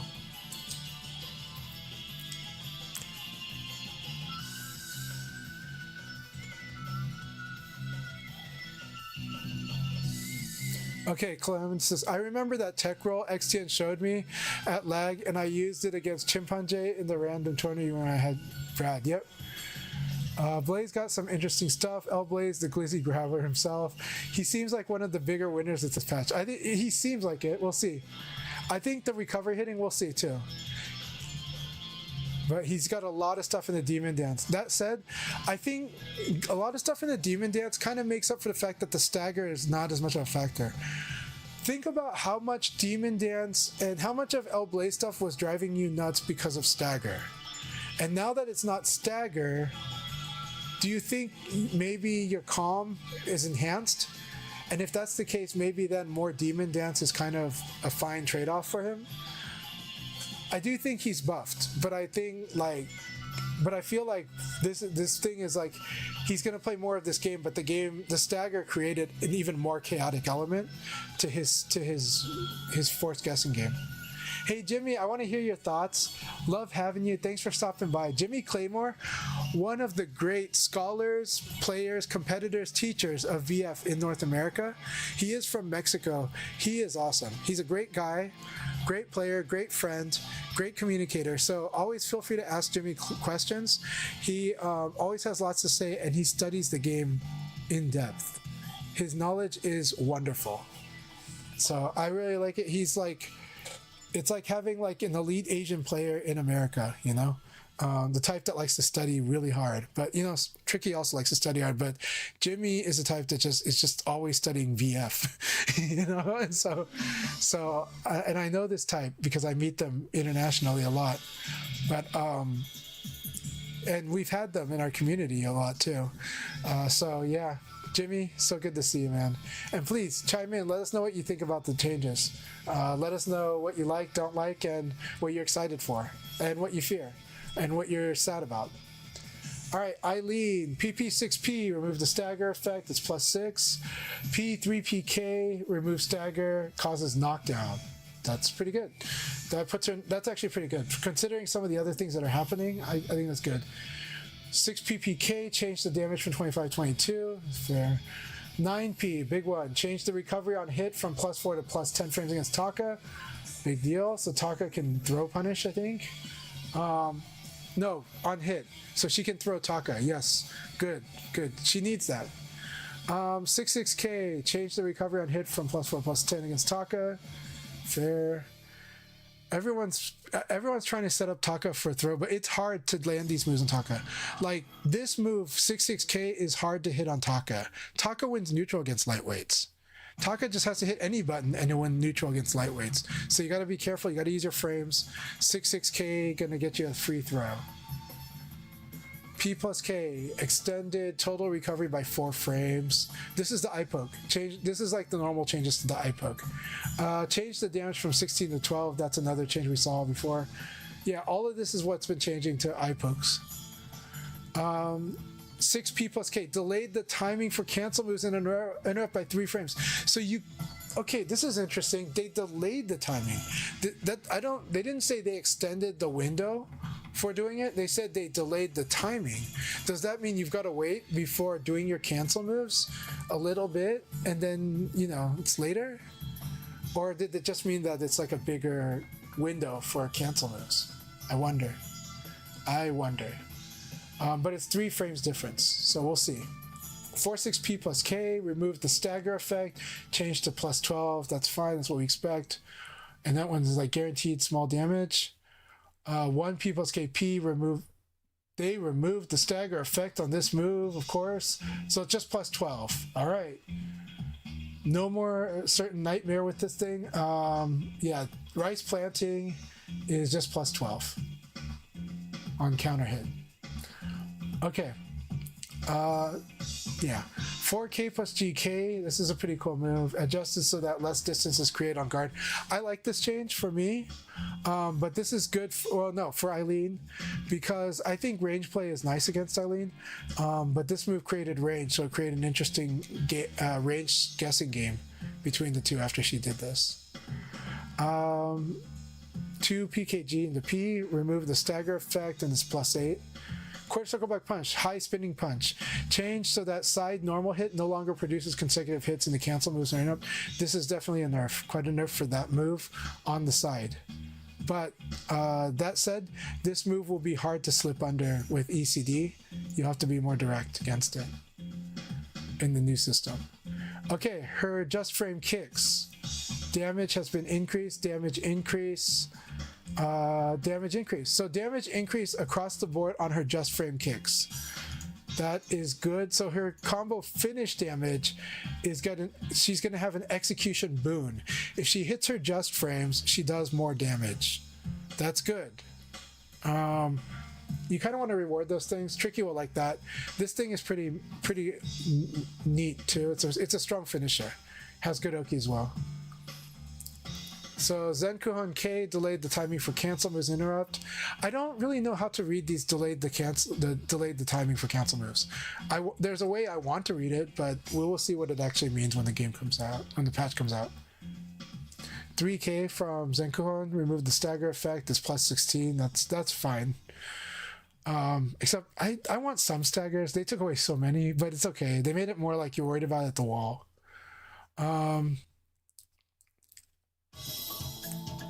So increase the total recovery on throw catch by 6 frames. This is not the first time we saw neutral throw get like increased recovery on it.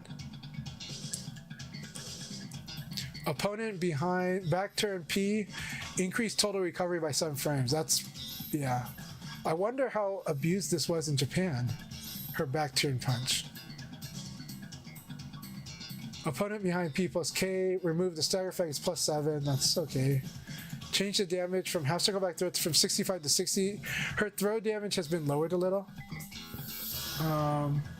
Okay. People have asked about Jean. Yeah, we like just frames. We want to reward them. That said, here's the scare. Okay, here's the rub though. If the character suddenly becomes really dependent on their damage on just frames, this does create the situation where setups it off at tournaments can affect performance, because just frames do get affected by performance. Do affect performance get affected by delay, by actual performance lag. Right? Rollback tries to mask it so it feels more stable in a rollback environment. But when you're playing in the tournament, you can get a lot of things.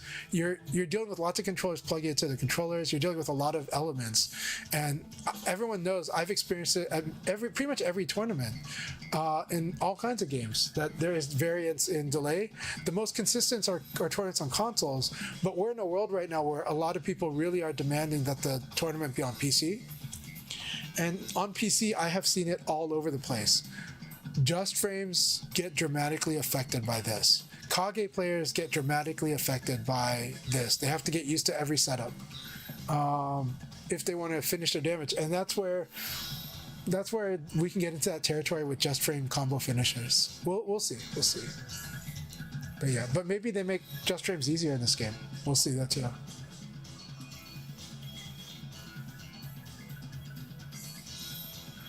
Mustang, PS5s overheat, yes. PCs have way more variance, just no matter what, and PCs overheat too. At Tiger Uppercut, we did have leased machines, and they overheated, and so by the day 1, day 2 performance were dramatically different, and they were different across machines. Other events, everyone keeps talking to me about the difference on that too. PCs, and especially in a tournament environment that's not the home environment, can experience a variance in performance, and the cooling system can vary. Tournaments like to lease the more portable machines as opposed to the giant towers, and the rental cost is different. So there's a lot of factors to this. I'm going to tell you that I have never seen as much variance as I have in my life as at PC tournaments, and it is not even close. I can always prepare. I've always been able to train and prepare in advance for a console, even if I found out that the display was laggy. I've been able to approximate and kind of do something similar to that. I cannot say I can do the same for PC based on all the different PCs I've played at tournaments. So yeah. So what I mean is even if the PS5 is slow, Shiwapun is going to train. Well, if the patch update came to PS4, he'd probably train that, but he's going to train on PS5s. Shiwapun has said he's training on PS5s because of EVO Japan, right? So yeah. And laptops is a bigger variance than all. Like laptops, I've seen the worst and sometimes really great performance. But laptops are more likely to happen on the tournaments that require community support and community resources.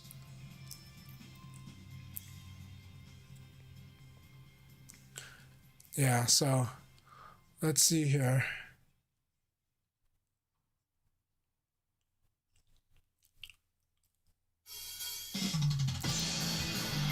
But we'll see what ends up happening. It's a good discussion. It's an awesome discussion. All right, let's get to Jean. All right, Jean. Punch, punch, punch. Fully charged. Increase the total recovery by 4 frames, so it's even more punishable. That's a big deal. That's a theme. Extended total recovery by 3 frames. That's a theme. PKP, then K while charging. This increased recovery. We've seen that.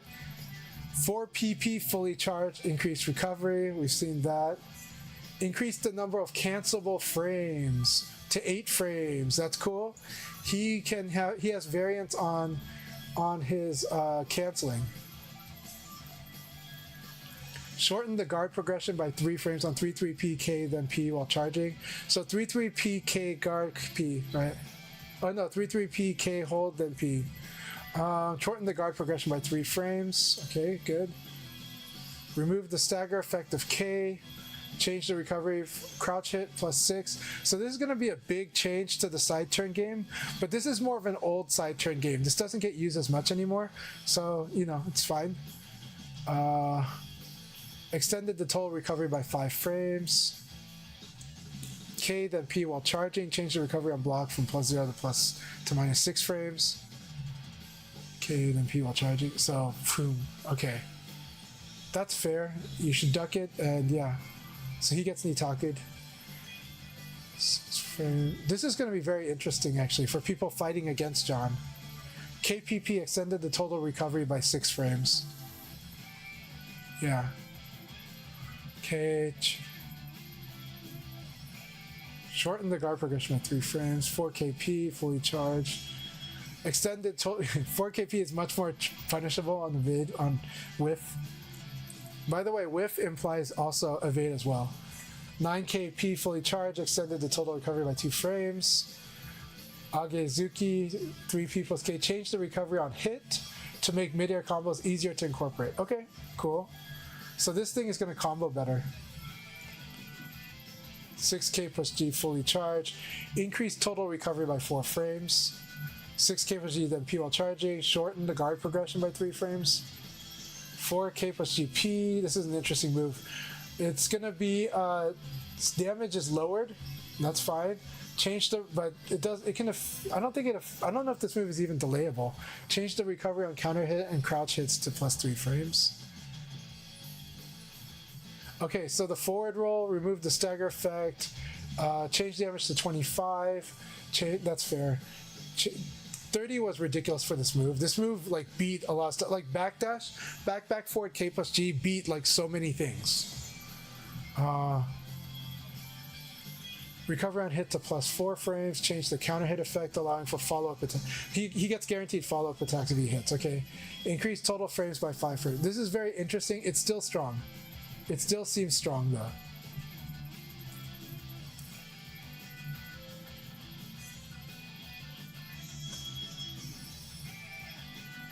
PC rental prices are going up higher for sure. We are not in the PC friendly era right now. Starting this year. 3K plus G, shorten the recovery on cancel by 6 frames. While running, the running kick changed to an unblockable move. Extended, yeah, because it was. So now you just can't block it. You can't low block it, I'm guessing. So I guess you have to evade punish it now. Extended total recovery by 5 frames. So do you think this means that it's no longer EX high? Like you got it. Like you're gonna get. If you low block this, do you think you'll get killed? I think so. So I think you have to evade this. So here's the thing: if he's far away and you evade cancel and he does running, you're like, oh crap, you know. If you evade cancel while he's running at you, you're in trouble. Because now you have to guard and you get eat. So then you probably want to hop. Maybe you like evade cancel, you're like, oh crap, hop. You know. All right, back 4P plus K. This is awesome, but. This is still probably a guard break. Let's see what it does. Taka. 6XP. Change normal hit to not cause a knockdown. Thank you, the Lord. This move kills me. So, by the way, this move kills me like a lot. Change the recovery on hit to my... Like, this move rings me out also. So this is one of Taka's ring out moves also. So now it's like, thank goodness this move is nerfed to hell. So, you know, 6XP is a really good move. Like, when Taka players don't use it, it's like, what's wrong with you, man? You know? When Taka is playing against a lightweight character like mine and not using 6XP, I'm like, what's wrong with you? You know? So...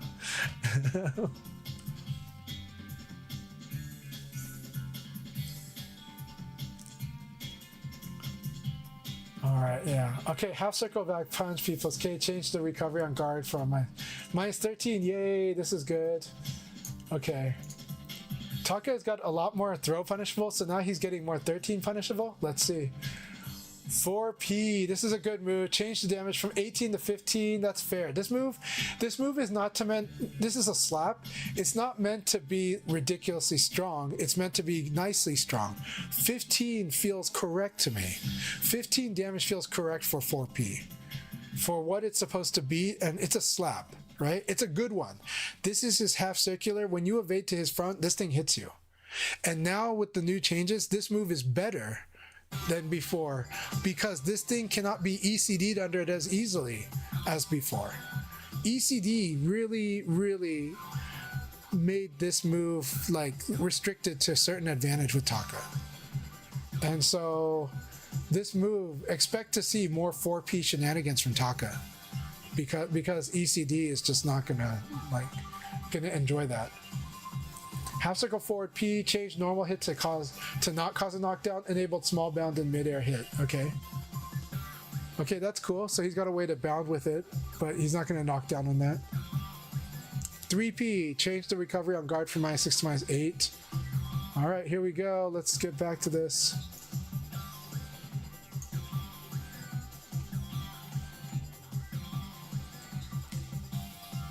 You guys enjoying the music?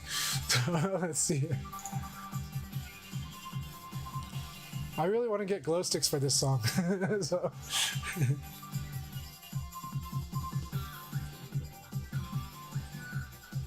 It's like, should I even do that right now? Should I be like setting this to be?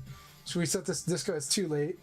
It's too late, but you know, it would be fun if we had a high speed.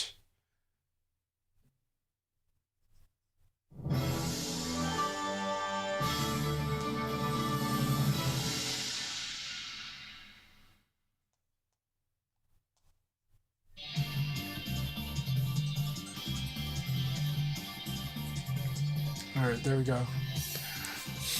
All right, so then, let's see here.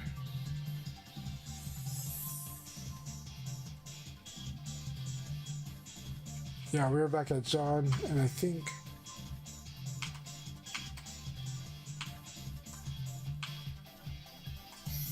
we are almost done, folks. Thanks so much for hanging with me here. I appreciate you all so much. Did you guys have a good time? Are you enjoying this chat? Are you enjoying the VF? We're definitely gonna raid someone. Probably gonna raid Sente.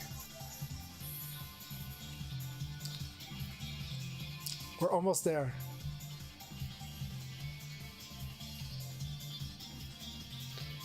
$3K plus G, shorten the recovery on cancel by 6 frames, so that's good.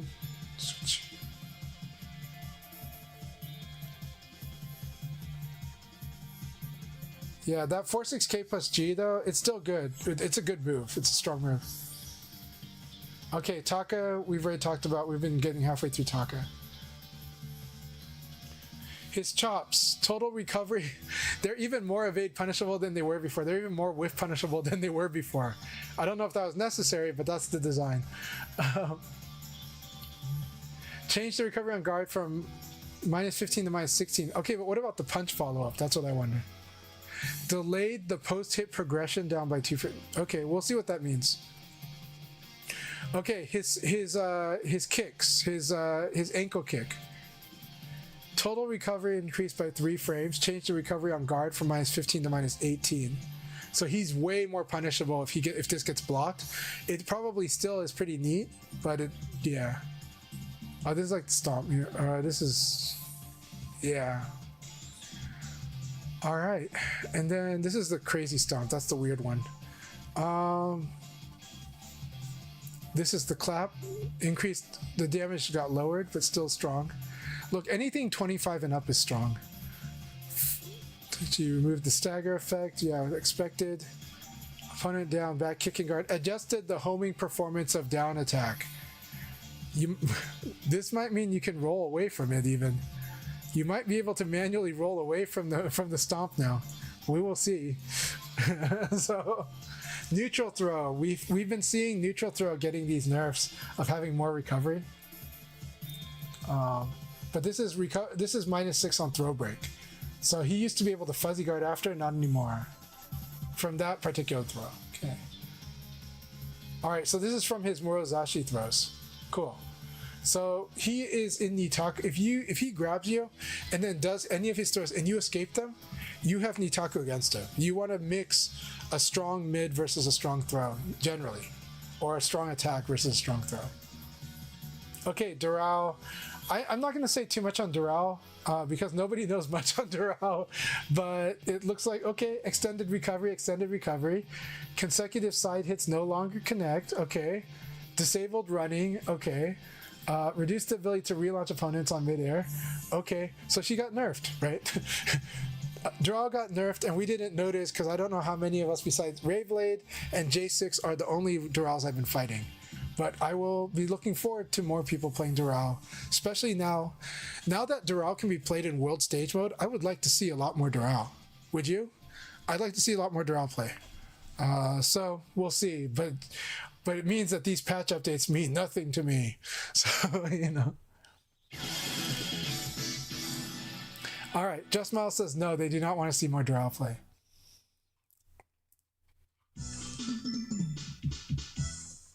All right.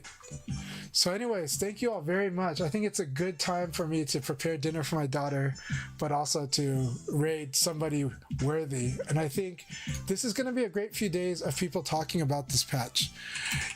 If you guys don't know my general take about this patch, I wish they wouldn't take away so much of the staggers, but I understand and I was expecting it, so it doesn't hurt me. It was expected. It's just, it's less fun for me. It's less interesting. I think I view stagger as technique, timing, situational awareness. These three things all make up stagger. In Virtua Fighter, if you cannot break stagger, the game is not broken against you. It's just that there are more options that could be used against you, but you could easily avoid most of the stagger situations in general. It's not that hard. It's just, it's more conceptual. That's okay though. I understand though that one, stagger is really bad on pads. Pads break down easily in the fighting game community because silicone wears out really easily, right? And so I know that just for that alone, stagger was likely going to be something that had to be changed or altered or substituted, or I personally would have liked it if they said, you know what, if you have a controller with motion controls, we have an easy way to break stagger. I would have been fine with that. Like shake it 4 times in that time window and you break the stagger. I would have loved that because I would still play stick. I still would be breaking stagger the way I break it on stick. And then people on pad have a very easy way to do it. And then dedicated people might pick a pad that doesn't have gyro, and that's on them, but they can figure it out and that's them to weigh that decision. But it is interesting. And if you're asking about leverless, I know people that can break stagger damn well on leverless because situational awareness, technique, timing, all 3 of these things. If you think your controller is so accurate and gives you a speed advantage, it also should be able to do situational awareness, technique, and timing.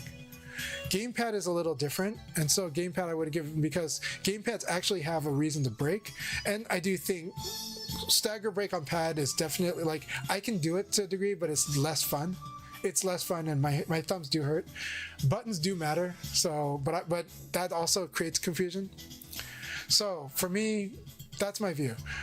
But I understand, I welcome the change, and they didn't completely eliminate stagger. They put it in extreme situations. They kept it in extreme situations. Some of the low staggers are actually there still, of all things.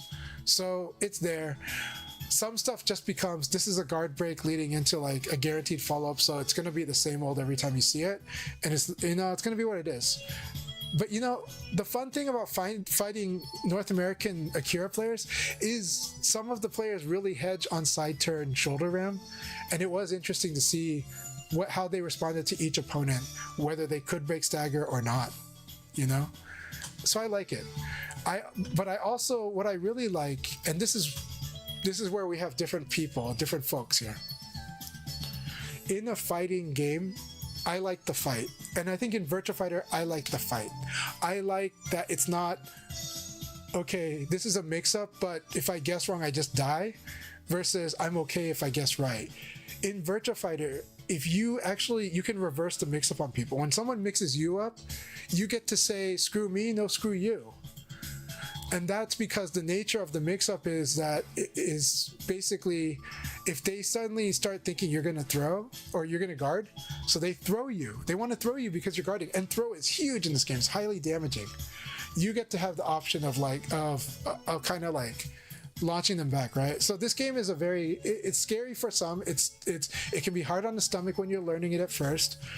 But this game, but then you learn how to box, right? It's not like boxing is not just flat out slugfest as much as people with some casuals like it to be, right? In real life, KFC is not just complete bloodbath right away. There are methodical fighting. Virtua Fighter is the same way as those, right?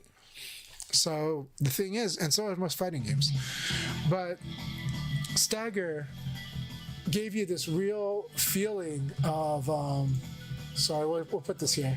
Stagger gave you this real feeling of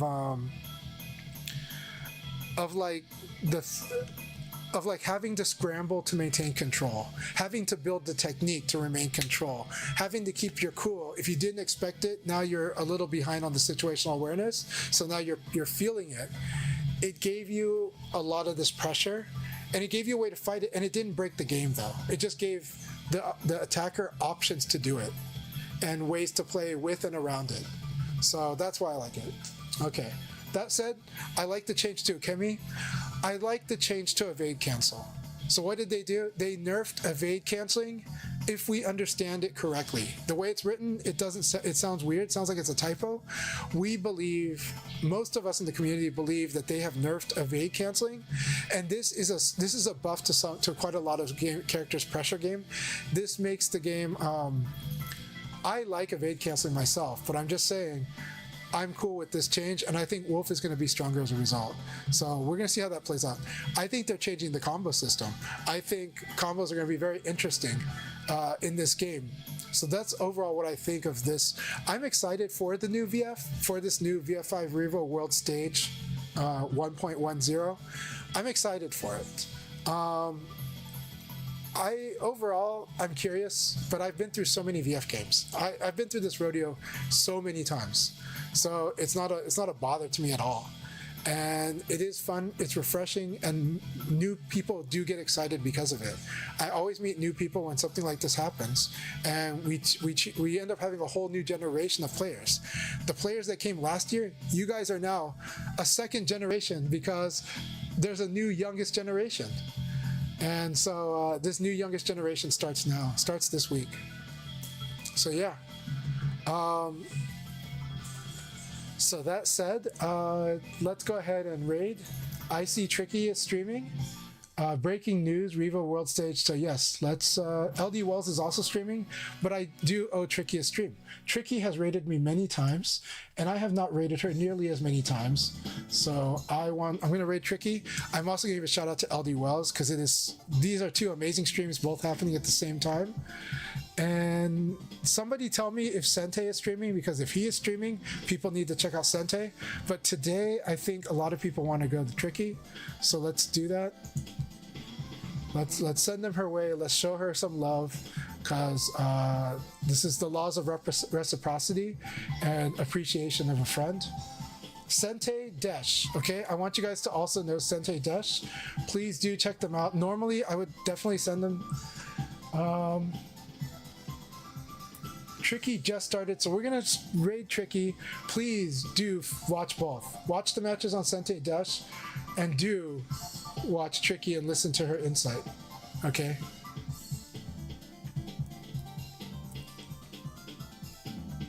Yeah, reciprocity means I owe Tricky.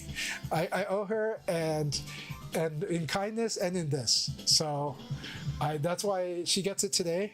But honestly, Sente, there's a big heart wants to send to Sente as well, and to LD Wells as well, you know. I wish we could do a 3-way split raid, but we're gonna send the raid. We're sending over a good amount of people. Looks like we had a good amount on YouTube as well as Twitch, but we're sending the Twitch audience now. Hey, thank you for hearing me out. It's been a pleasure. Marco, it's good to have you in my chat. I do see you active on the Discord, and I know you let your views be known, so thank you for being so respectful and sharing your views. All right, here we go. Everyone say hi to Tricky for me. Have a good one, and take care.